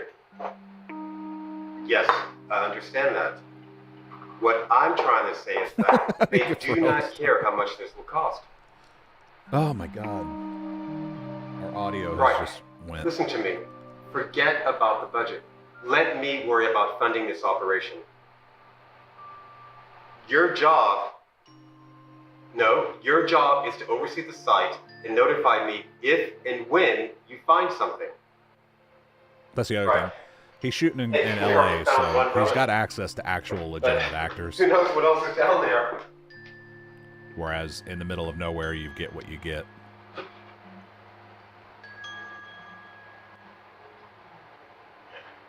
Scott Majora's Mask. Jack, of course. Neither of us wants to dig up historical monument. But someone will eventually end up doing it. You know that, Jack, as well as I do. Yes, I will negotiate better conditions for you and your men. Great. Talk soon. I always hated those calls. Yeah. I wasn't a cruel or obsessive man, but I've worked for a few. It's strange to me because his face is very the face of the actor is very high res. I mean, you can see a lot of clarity in it, but there is this really low res static in everything. Hello, P-dubs. I mean, I don't know if you see I don't know if that's it's probably that video effect he has over everything that's causing that shitty static. The first artifact was unexpected. But it's unnecessary. A mask. At first, now I know I presumed it was for ceremonial or ritualistic practices. Fluttering around. It had a certain allure to it. It seemed to whisper in my ear, almost as if it were crying out for my help. In time, however, salute, thank you for your service. I learned it had a far more sinister purpose. Yes, thank you for your service, young Dalton Richardson. Thank you for... I am a family man at heart. Without my wife and daughter, there would be no meaning. The only reason I took this position in the first place was just to afford Chloe's medical bills. This is also something that you're not supposed to do. You're not supposed to have narration. Were fighters. And so was Chloe. She stood strong and proud for 10 years. 10 years with my baby girl was all I had been afforded. Shortly after that, Louisa and we barely spoke. It's, like I said, we could not bear the thought of looking to each other and seeing her resemblance every day. It's probably the worst of the bunch. It was heartbreaking. Which is baffling to me. Eventually, we had to let go of what once was and accept the inevitable reality. Like, it's hard to tell since it's black and white, but I wonder if he's like shooting this with a GoPro. Henry? And that's like the GoPro Are you mic. still there? Yeah. I'm here. You know I love you, Henry. We just can't keep going on like this. She kept it all together. Nothing's happening. But she's gone now. There's narration. We can't keep imagining ourselves in this augmented reality where she's miraculously going to find her way back to us, Henry. Don't. He's a sad business professional. Don't you dare say that. You were there. He lost his child. I was there. I saw them bury her. 15 years we've been together. 15 years, Louisa. Car's living to work. Happily. And now that the going gets tough, then what? The tough. You're just gonna give up? Don't be like that, Henry. We both know it's much more complex than that. It's fine, Louisa. Just run. Just run like you always do. Just leave me here alone with nothing but the memory of my dead daughter. That's not fair. He's trying. You gotta give him I that. can't believe how easy it is for you to run out on your family.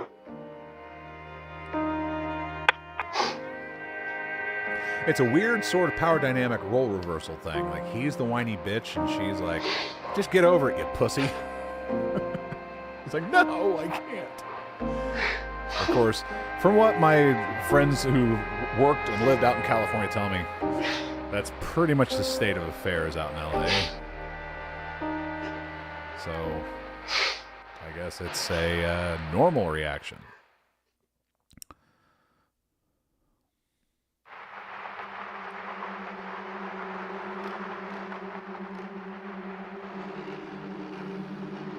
Women dig dudes and cry on the phone.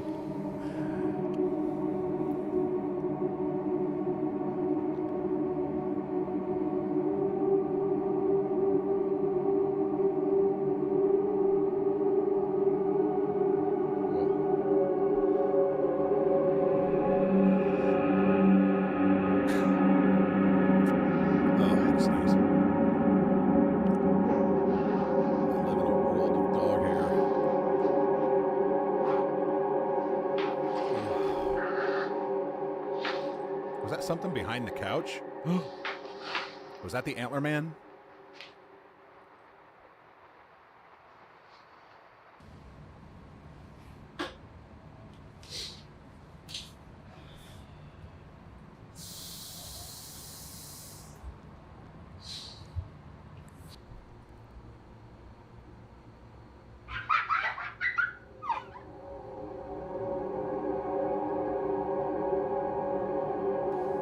Antler Man, let's go.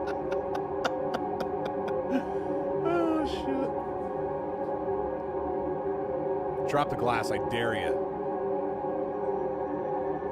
Drop it. Drop it. Come on, man. Nope, he's gonna set it down. Son of a bitch. That's the kind of shit that'll elevate your project. I don't care. Yeah, it's messy. Yeah, it's dangerous.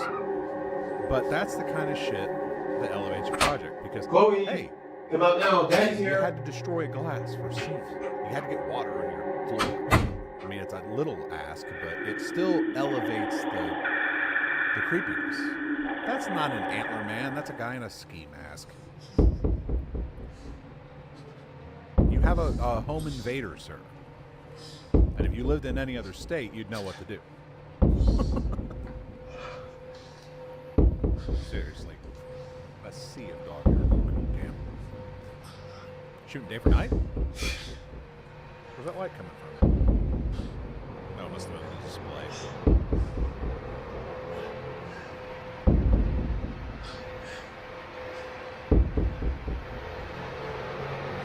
Oh, I kind of want to read that fucking shit out. Fuck it, I'm going back.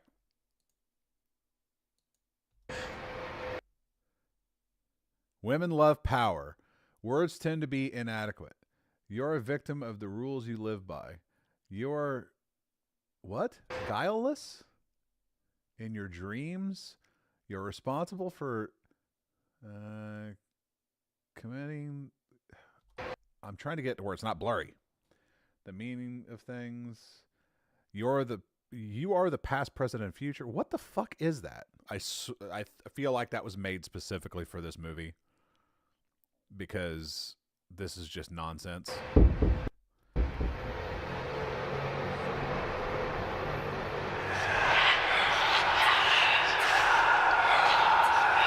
Oh, that's the antler. Mask. Not really antlers, though. It's more like a floral decoration.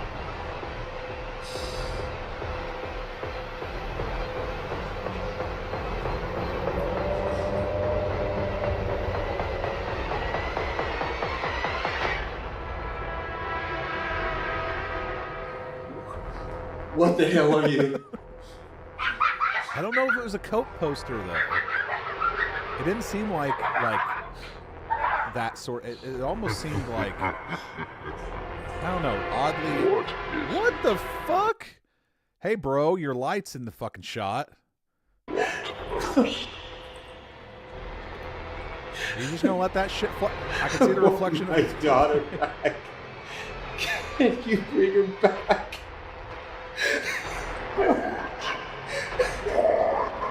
Is he holding the reflector card? Get that bounce back. Your killer's holding the fucking light. I'm here to kill you and to light you.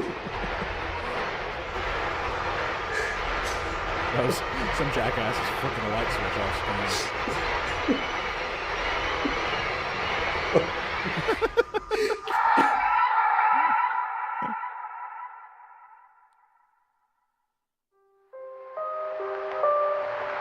3 weeks later. Boy, NASA sure is a dump.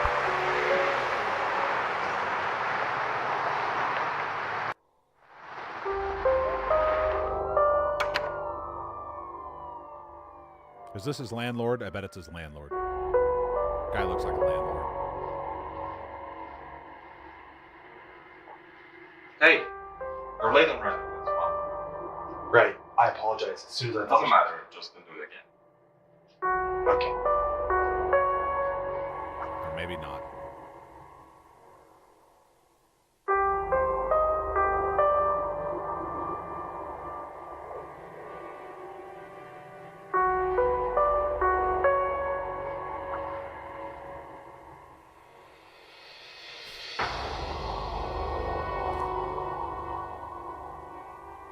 What is this, some low-rent film school?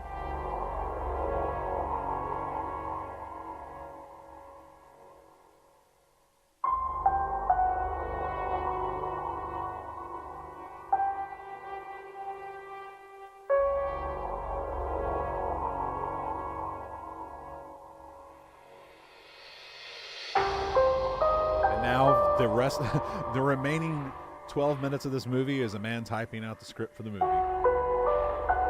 That would subvert expectations. See, look at this interesting lighting. He's trying.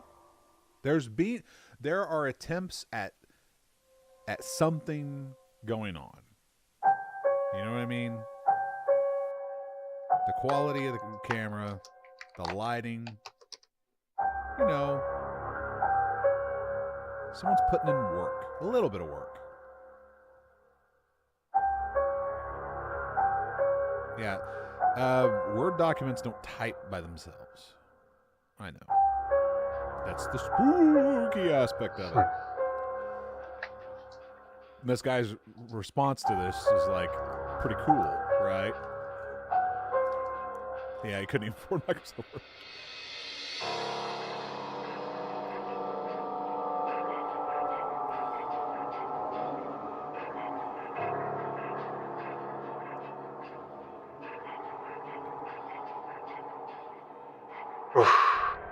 That is so weak. Ugh. That's so weak. This is not the reaction a person has when your word processing document is typing on its own.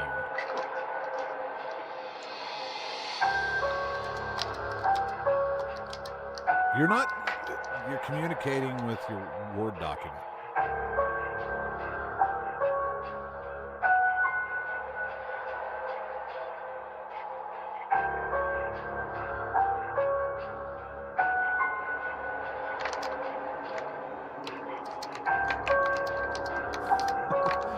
Here's the best question of all.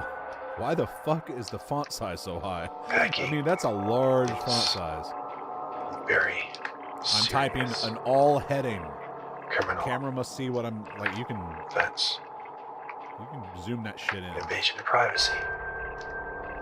So now he's actually saying what he's talking. If you stop now. Oh, it's hacking.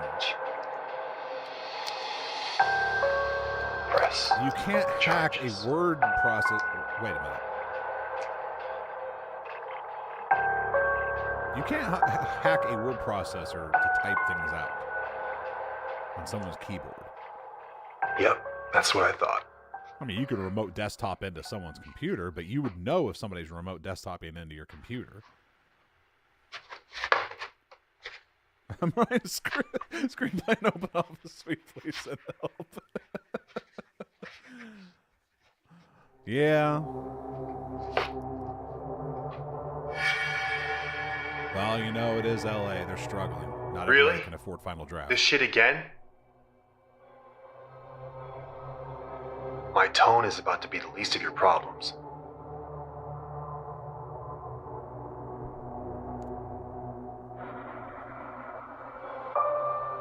Is this like supposed to be an oh, there's Antlerman. I don't like that name. What the fuck is happening? You're being haunted by Antlerman.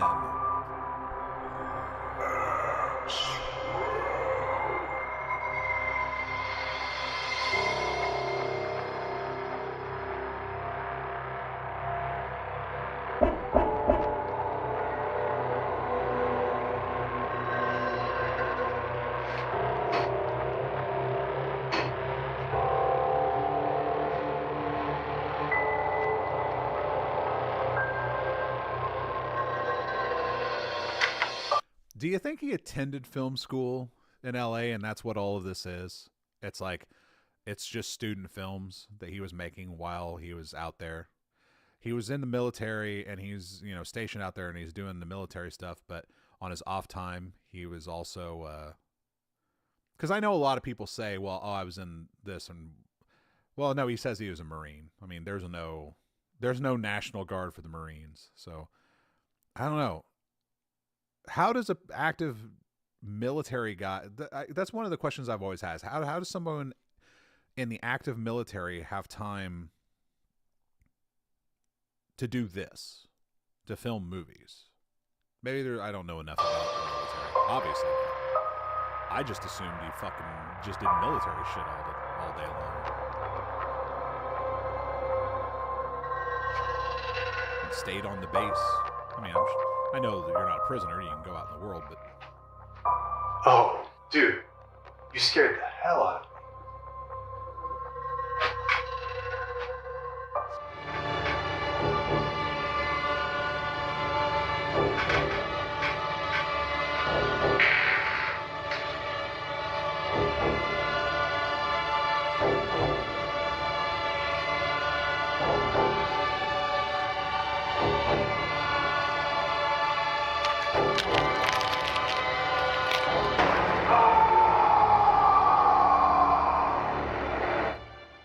I mean, it's got some suspense.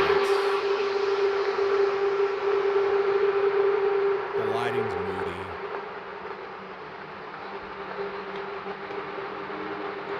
Yeah, who is that? Yeah, there's no setup as to who any of these people. I mean, there's a little bit of setup for the first guy, but now you got an author that is from nobody who knows. Now we got somebody else. It's like an anthology of spooky murders.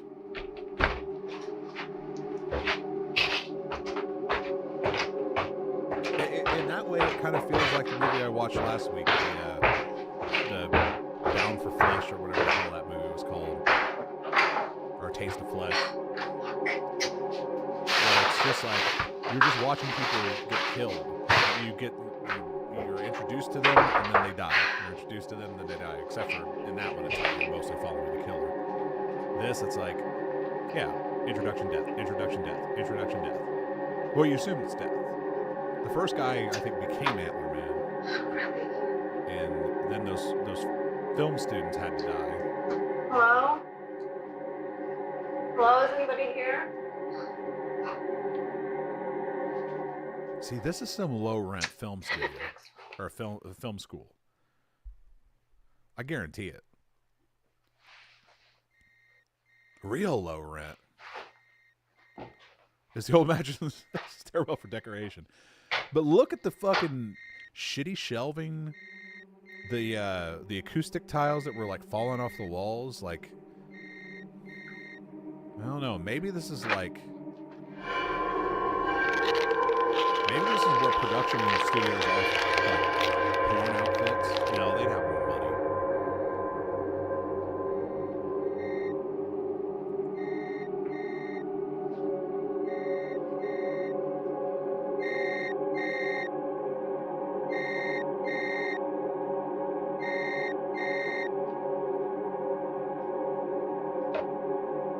It's probably just a tangent, like an aspect of LA, like the seedy underbelly of LA that preys on young filmmaking hopefuls. Look, acting, reaction. Hey, look, effects. Tension. Action. Things going on. But this is what I mean. Like, there is such a distinct divide between this movie, this short, and the stuff that this director is doing now, that it literally feels like it's completely done by different people.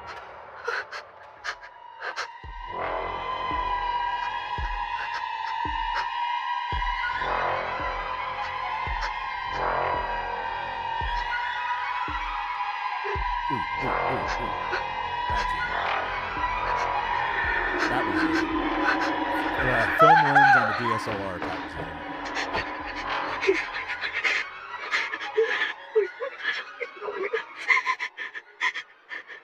Manual zoom. That's what I was looking for. Not a geared servo zoom.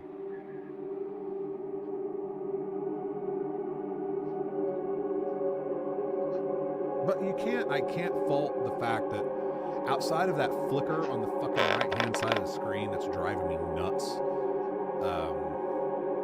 and it's on the left-hand side too.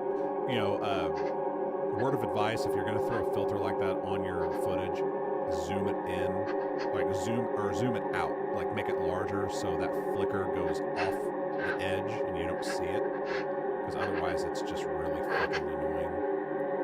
But I mean, sound design, you've got stingers, like triggers when shit happen. You've got a costume that's not too terribly bad. You've got legit actors.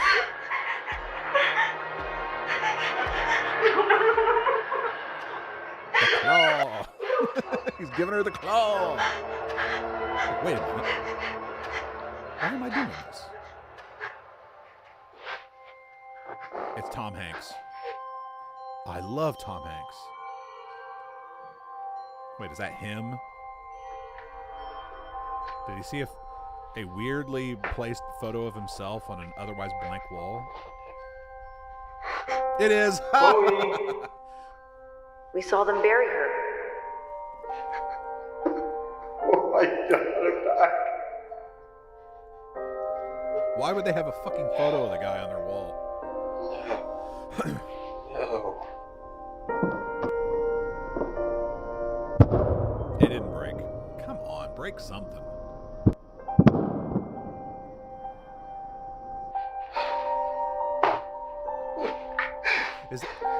Is that a thing they do in LA? I'm going to stop right here because is that something they do in LA? Like the landlord or whatever, they'll hang photos of him up in the building. Like, hey, if you see this guy, just letting you know this is the building manager. So if anybody comes by and like claims to be the building manager, make sure it looks like this guy in the photo because there's too many people out here claiming to be building managers who aren't. Like, is that a thing or is that just... Am I interpreting that from the typing on that photo? I don't know. He just makes that up. This is not Why would seeing who himself I am. break the Antlerman spell? Run! Run while you still can! Go!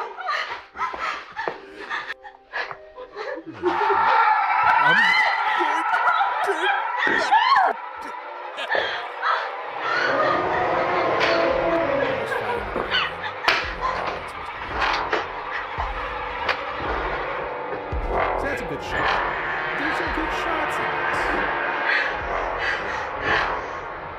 You will control me no more, demon! Oh, that was good.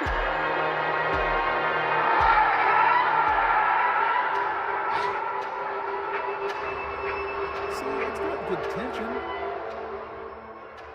Come on, even the other man is crying. Well, it's the same guy. I mean, of course he's going to be crying.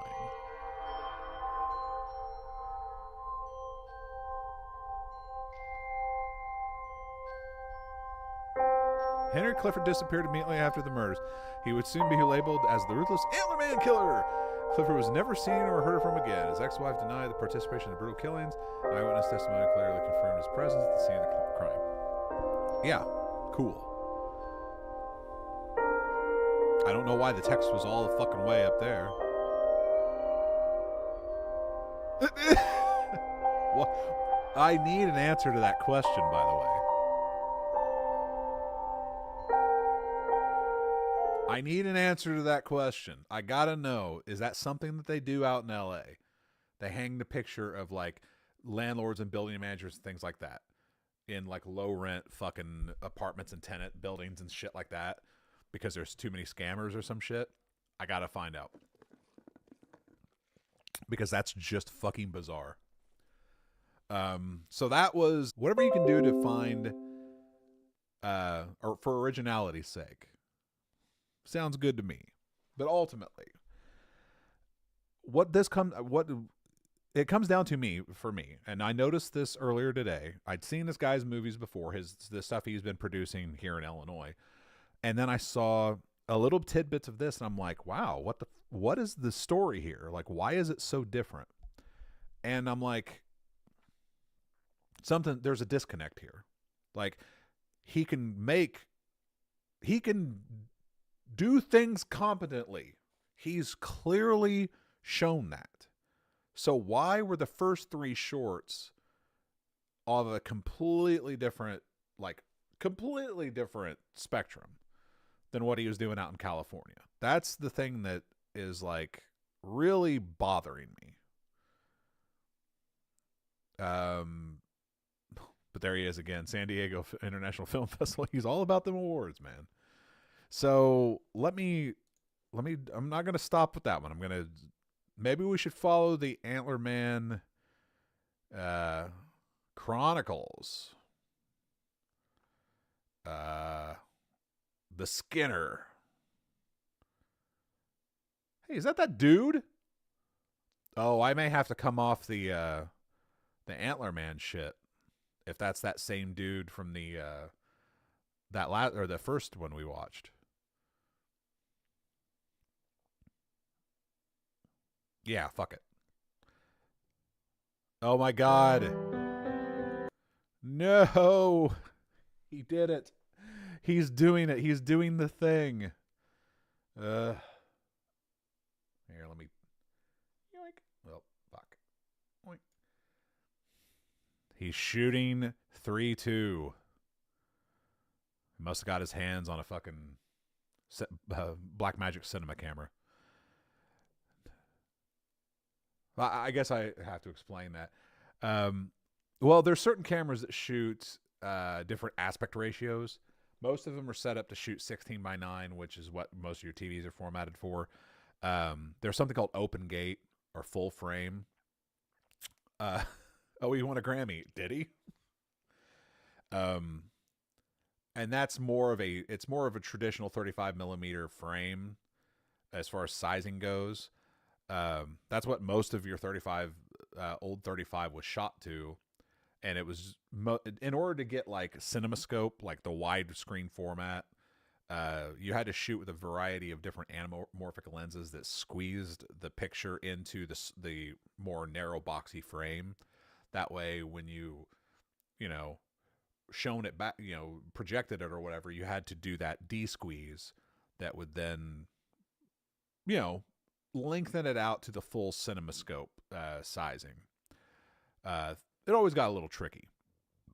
In digital cinema land, you really don't have to do that. I mean, the whole point was like to get all the information into the actual physical celluloid frame.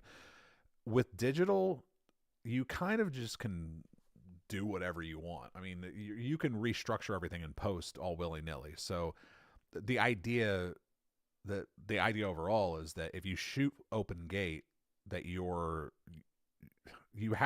can shoot open gate naturally, and this is what it looks like, a square, so more of a square looking image. But nothing's really framed like this anymore. Most everyone shoots this anamorphic, so you can de-squeeze it to a widescreen format. But a few people had tried, like the movie The Lighthouse was shot open gate. And some movies like that, they experimented with that for a while to try to do that. And it's like, sure, it's clever, but ultimately people are kind of used to things being a certain way. And I just don't think open gate is going to catch on. But they're out there. This is a very short film. 6 minutes. So it's multi-award winning horror short film. You can't deny it.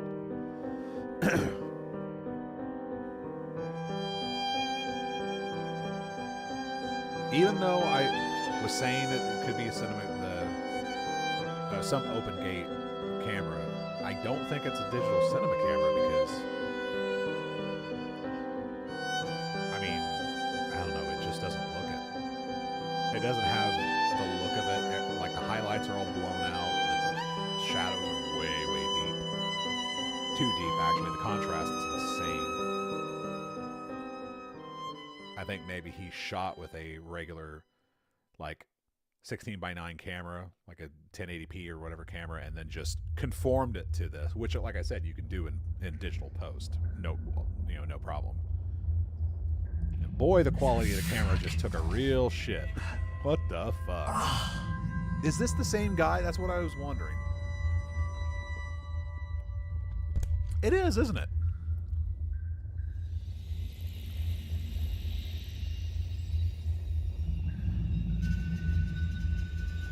I'll wait till the end.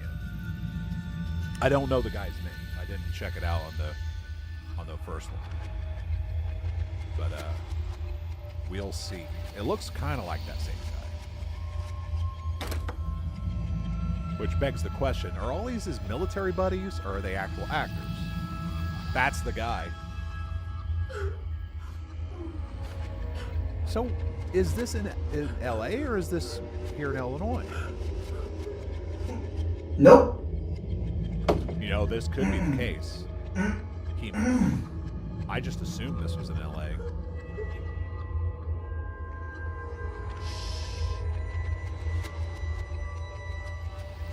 Antlerman just gives people more. He's more of a nuisance than anything. God damn it. I'm trying to be serious here.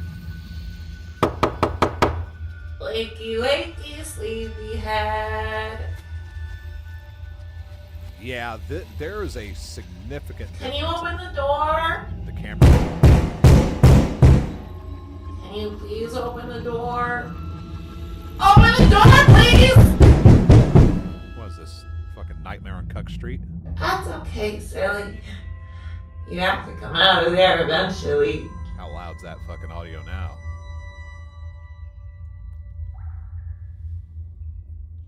I'll just wait for you out here. Okay? Yeah, I think one of my speakers just crapped out. Fuck me!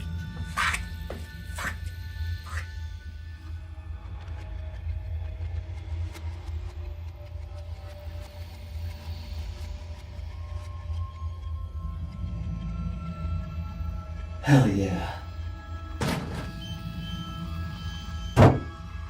Hell yeah. PVC. That's gonna fucking do some damage. Cloth necklace. He's got that hair. He's keeping that hair. Oh, we're back in the basement. Oh, this is absolutely in Illinois. Hey, look, he's got the torso from the first movie. That Taste of Flesh.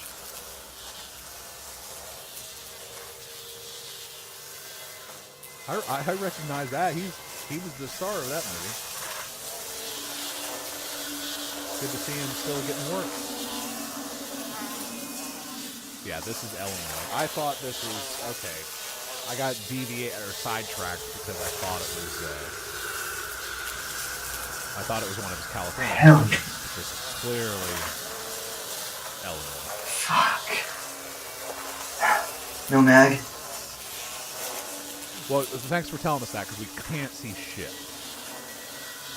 Now we're in Bioshock. Oh, God, please don't tell me that's what he's going for. Let's have Skull line there.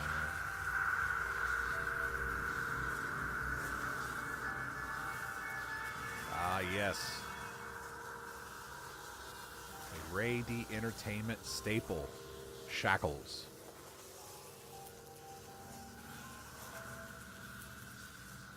Keys. Shackles and keys.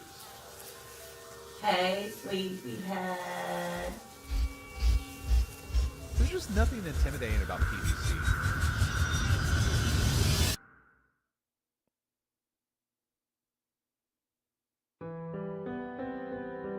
Are you fucking kidding me?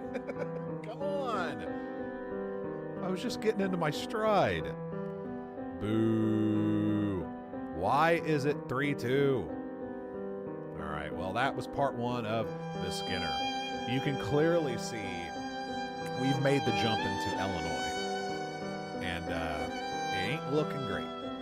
Yeah, he tried to keep the black and white thing going for a while, but I think he didn't realize that, I don't think he realized that a lower quality camera is not going to be improved by black and white.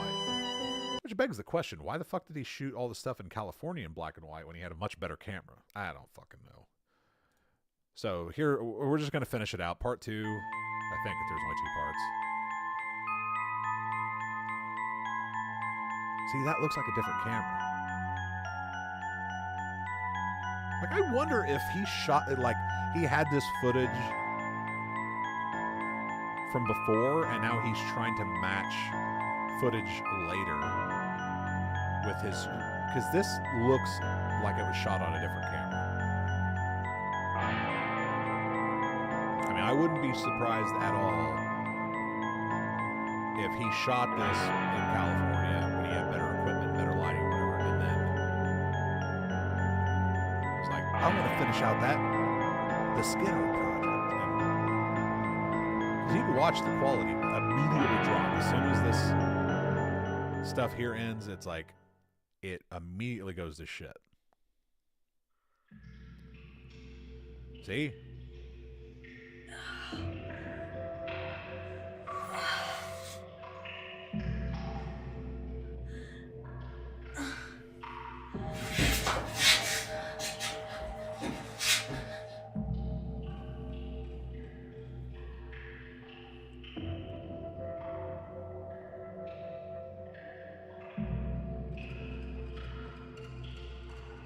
So many people end up in this wooden room. There he is again. Goddamn.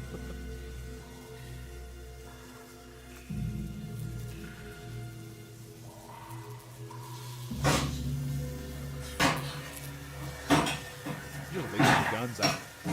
It's the same old story.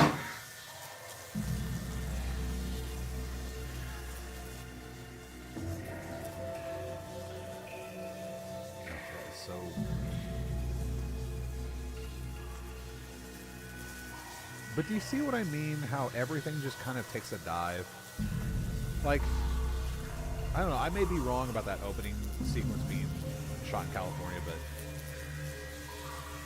the framing is different. Like, there's no real fluid camera movement. Like, a lot of things just, there's like only practical lighting.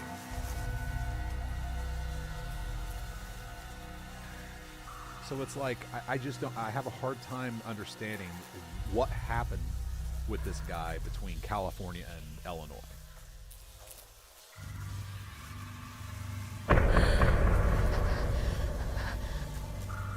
Here's Petey. What are you doing? Stay the fuck back!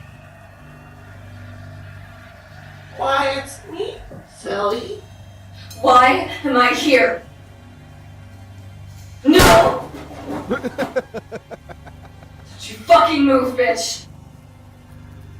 That was mean. Fuck you! Let me out of here, now! But I can't let you go, silly. Yes, you can, and you will. Everyone always wants to leave. You can't just leave. I can't just leave. We both stay here together. I swear to fucking God, bitch, you take one more step and I will shoot you. How much you want of that? What? I bet you miss again.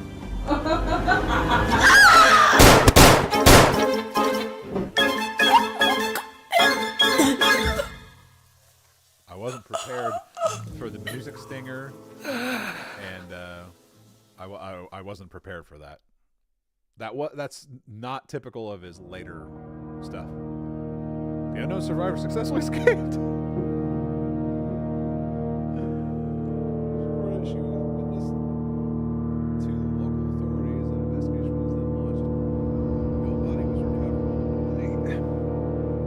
So basically, the guy he got killed because he couldn't fire the gun, basically.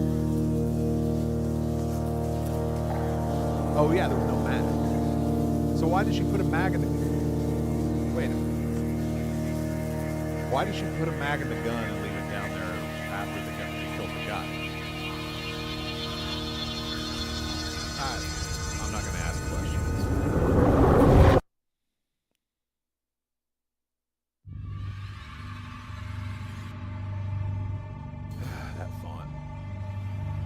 So, I like how I started off this. I'm going to be generous, and I'm going to give this person the benefit of the doubt.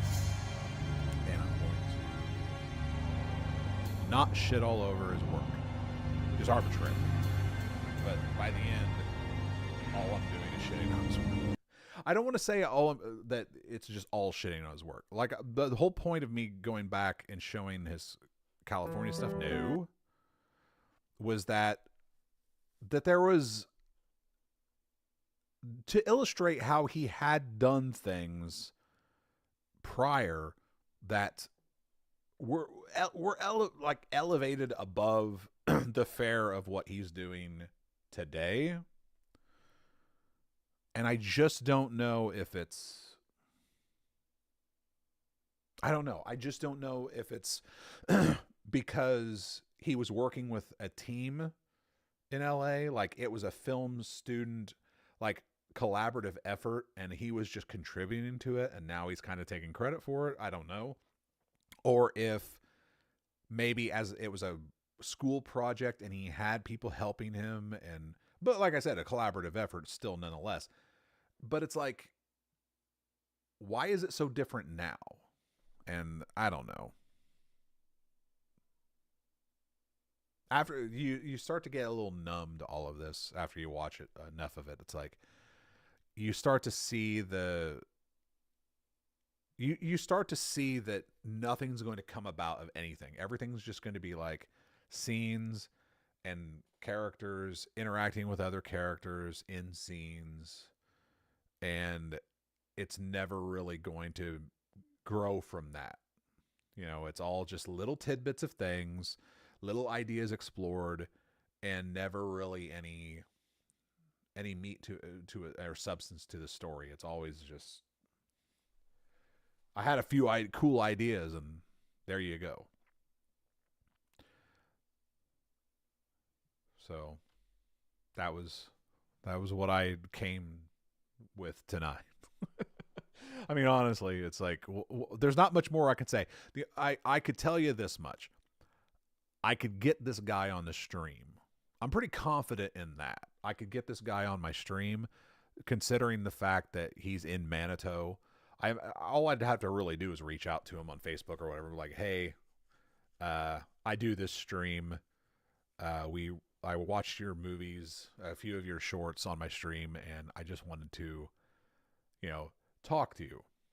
But in order to do that, I would have to be somewhat less of a social weirdo and actually, reach out to people. And I guess I shouldn't say that I'm like a complete recluse and I can't stand to be around people.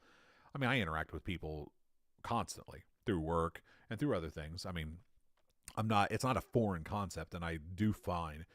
It's just in a sense of just like, what the fuck would I talk to this person about? Like, I've already shit on his shorts a little bit.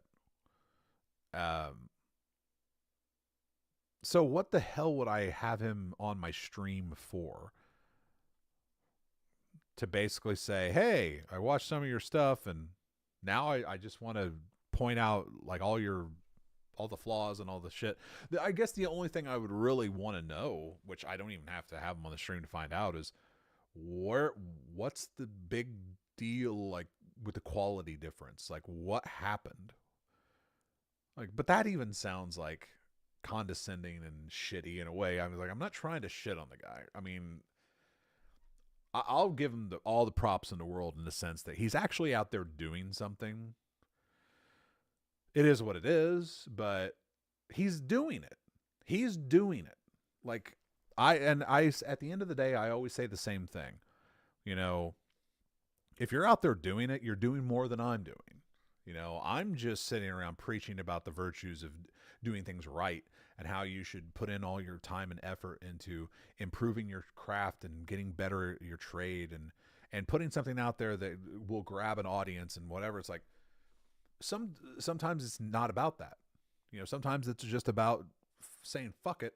I'm going to tell the story. I don't care if I have everything I need or if it's going to translate well. I'm going to pretend my house is every goddamn set on the planet, and I'm just going to roll with it. Like, who am I to say that this guy is like a terrible director because he's working with what he's got? I mean, he's put out product. Is it? You know what I'm saying? Like, he's put out short movies. I have put out diddly shit. So kudos to him. Like I say, kudos to anyone. Even the guy who I was talking about, like, when I think back to that Taste of Flesh or whatever the hell the name of that movie was, I had so much fun watching that I don't even think it's a bad movie anymore. I reflect back on that and I think, man, that was some real fun. You know, and shit. I mean, sure, that it wasn't because of anything the director did with his story that to make it that way. It was his ineptitude that made it such a blast. So it's like, but I got something fun out of it. And now I can think about that movie and I think, man, I would love to get like a few of my friends together and pop that movie on and just watch it with them and just get their reaction. Like, what the fuck is it? And just soak all that in. 'Cause I'd already know like how terrible it's going to be. I mean, is that any real, I mean, that's like saying that, you know, Neil Breen and the director of Birdemic and all those guys, that they're great filmmakers because they can make a movie that, like, you know, it is good just because it's bad. Like, and I don't think that this Dalton Richardson wants to be known as a director who just makes, like, who's terrible at a way he does, and that's what people, you know, want to watch. I don't know. Maybe it is. I guess that's another one of the questions I could ask him. What happened to the quality between the California stuff to the Illinois stuff? And are you doing this for fun? Are you doing this because, I don't know. To me, it's just, it's weird. It'd be weird to like,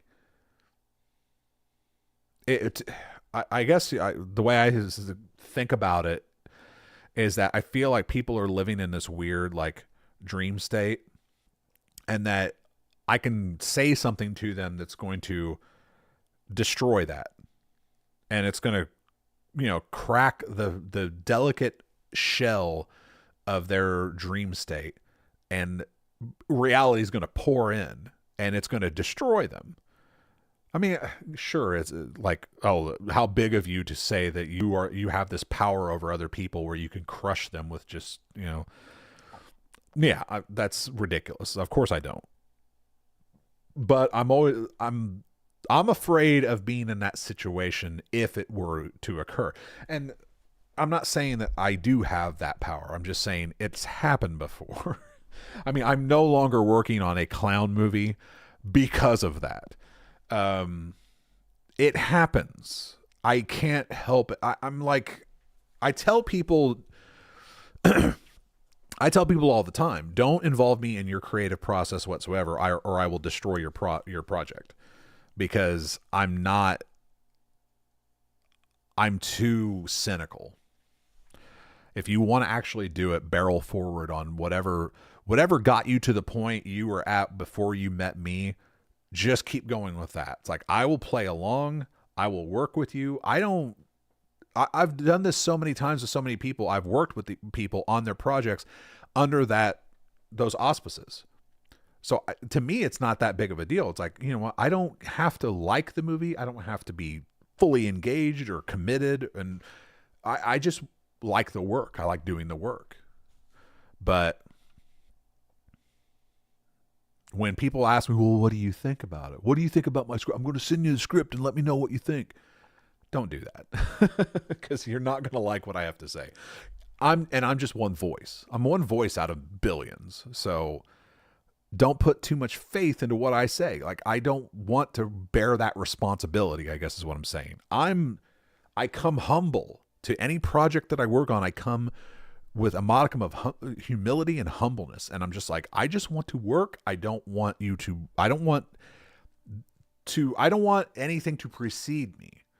That's why I'm also not big about putting myself out there and being like, showing dropping my resume every fucking time I go out somewhere. It's like, I just want to kind of get ingratiated and work with people. That's why, and I guess you could say in a weird way, like, and in my weird antisocial fucking way, I want to reach out to this guy and see if we could work together on a project. And maybe, you know, with his, and especially with the Remnant idea, like taking a story that's got some potential legs, but just elevating the production a bit, you know, giving it that extra gloss and veneer and that sheen to really help it sell to an audience and try to elevate the whole thing to a degree where instead of just making some fun films, fun short films in his house, he could be making something that, you know, well, what am I saying? Look at how many awards he's won on his short projects. He doesn't need any help, right? And I guess that's kind of also one of my fears, is that someone who does that sort of stuff and does it over and over and over again, I worry about their mental sensibility. You know, I just worry, because it's like, who cares about that? Nobody cares about that. Yet this is one of the aspects that he always puts forward. And to me, it's like, if that's what he's focused on, do I really want to work with someone who that's what they're concerned with? Where they've just completely put the blinders onto their own work, and they're not even really paying attention to what they've done. And they just look at those laurels and those awards, and they think, oh, I'm doing such good things. And before you say, well, you know, more of an audience would be into it and he'd get more views if it looked better and whatever, blah, blah, blah. To a degree, yes, you are right. That would be a correct statement. But Mr. Nobody had 46,000 views. That was by far and away the like highest viewed video on his entire channel. And I have to believe, and that's where you know, of course you see you don't see it, but there's laurels there, San Diego International Film Festival, Dallas Movie Awards Festival, Venice, and it begs the question, okay, is Mr. Nobody one of those things where it's like, the reason why it got so many views is because this was him working in California, and it got his collaborative efforts working with other people at whatever film school he was at or whatever he did, propelled it and got it into the eyes of, you know, got it viewed by more people, because in a lot of cases that becomes a word of mouth deal and it just starts to spread. Is that the case? Because he's never really truly repeated that level of views. I mean, in his California stuff, like Hopper, Home Intruder, 8.4 thousand views. What else? Dolly, horror short film, 4,000 views. Great. The Butcher, Chapter 1, multi-award winning slasher short film, 8.2 views. These are all his California stuff. So it's like they're getting pretty decent views, but it's almost like the minute he stepped foot back in Illinois, whatever base of, you know, support group he had, or anyone who was like helping get his stuff viewed, like went right out the fucking window. So that's when I always it always begs the question, who was he hooked up with at the time that got that shit out there more? I don't know. But it's confronting people's motivations and what they're in this for, what they want to do. And I'm not a person who works well in an environment where I have to pretend someone else's shit is like, I don't know.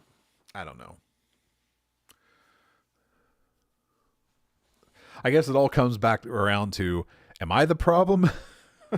I think I am. I am such a fucking hard case, and I don't have enough of a filter to just shut my mouth and go forward. I do. Sometimes I'll barrel forward into projects, and then I'll be like, oh God, why did I do this? Why did I do this? Because now I find myself in a situation where I'm just like working on some project that's just doesn't move me in the slightest.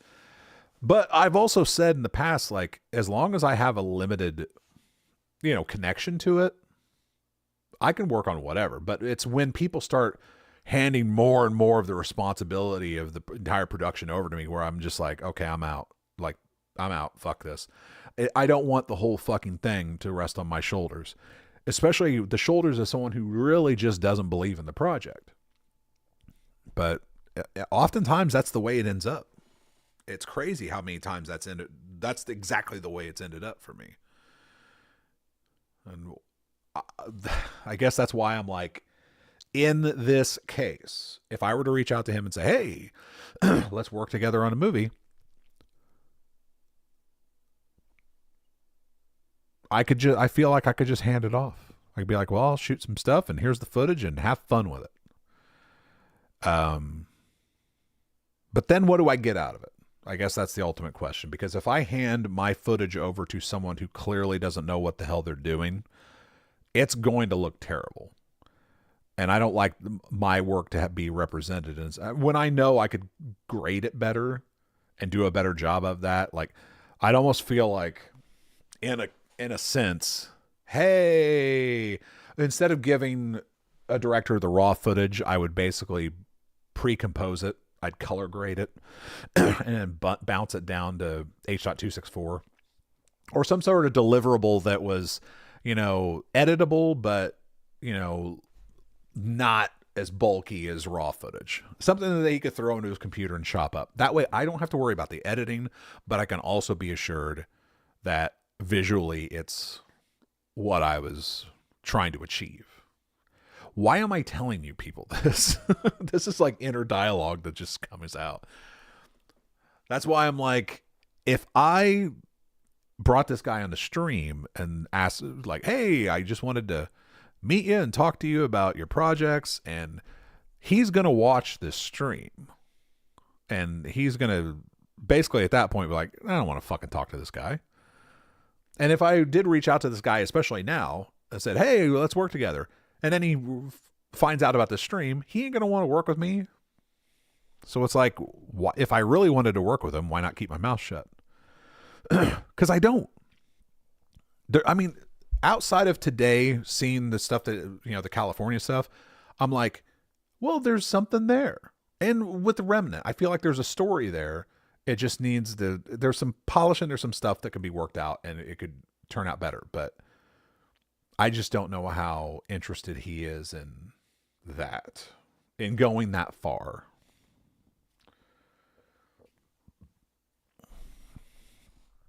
And that's where it is. I mean, come on.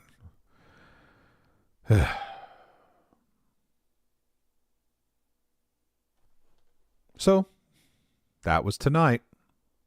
I think I'm done with my deep dive into Radient Ertainment. And if you didn't get it, Radient Ertainment, get it? Huh. I'm done with my deep dive. I think I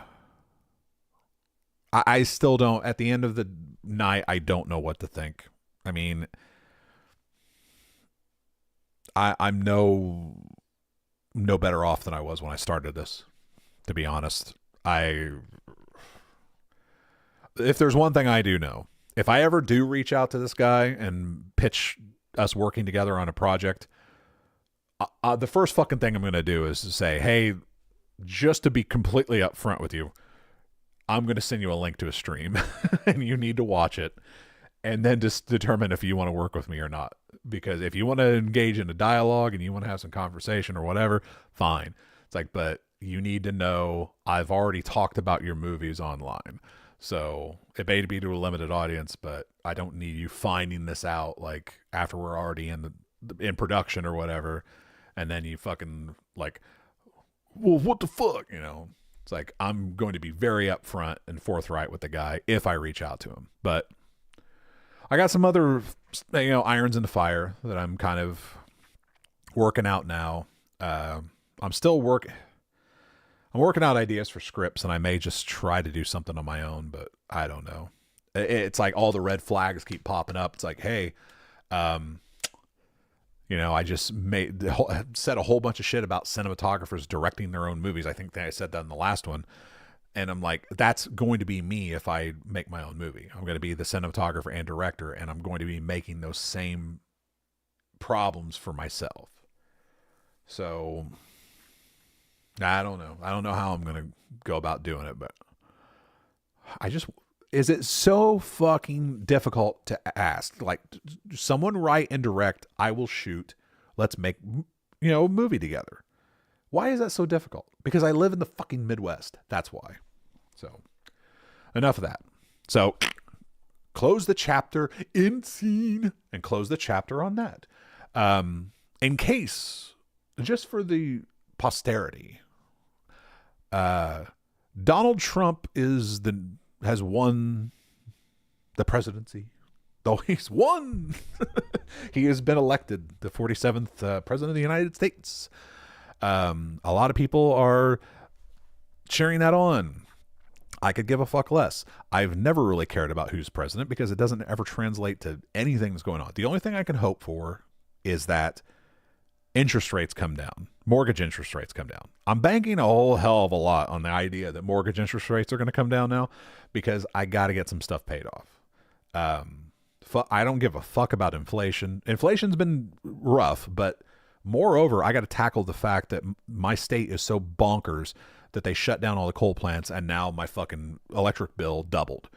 And it's all these additional fucking costs that I'm having to take on, not to mention increased taxes. I don't want to swing that shit. So I'm like, I got to swing it now, but it's kind of cramped my ability to save money back and get shit done. So I got to start paying off debt that I have that I wasn't planning on paying off before. And I want to get that shit going, start that shit and get it going. So interest rates come down like way low. It gives me some wiggle room to sink some of my equity into paying off certain things and keep my payments the same. And hopefully have some wiggle room a little bit. Enough wiggle room to pay off the thing that I want to pay, to get rid of that monthly payment, essentially, is what I'm trying to do. But yeah, we'll see how that pans out. That's the only real thing I care about when it comes to elections. Also, you may have noticed if you're subscribed to my channel that I just made a short. It's the first short I've ever made. I thought it came together pretty well. I just wanted to play on that whole episode where I went off on that whole alien invasion kick, because I thought there was some really good. I had a lot of fun doing that. I really do enjoy like going off on those thought exercise tangents and just playing in the moment and it being sort of an improv deal where you're just sort of rolling with it and stacking bullshit upon bullshit and just creating this narrative as you go.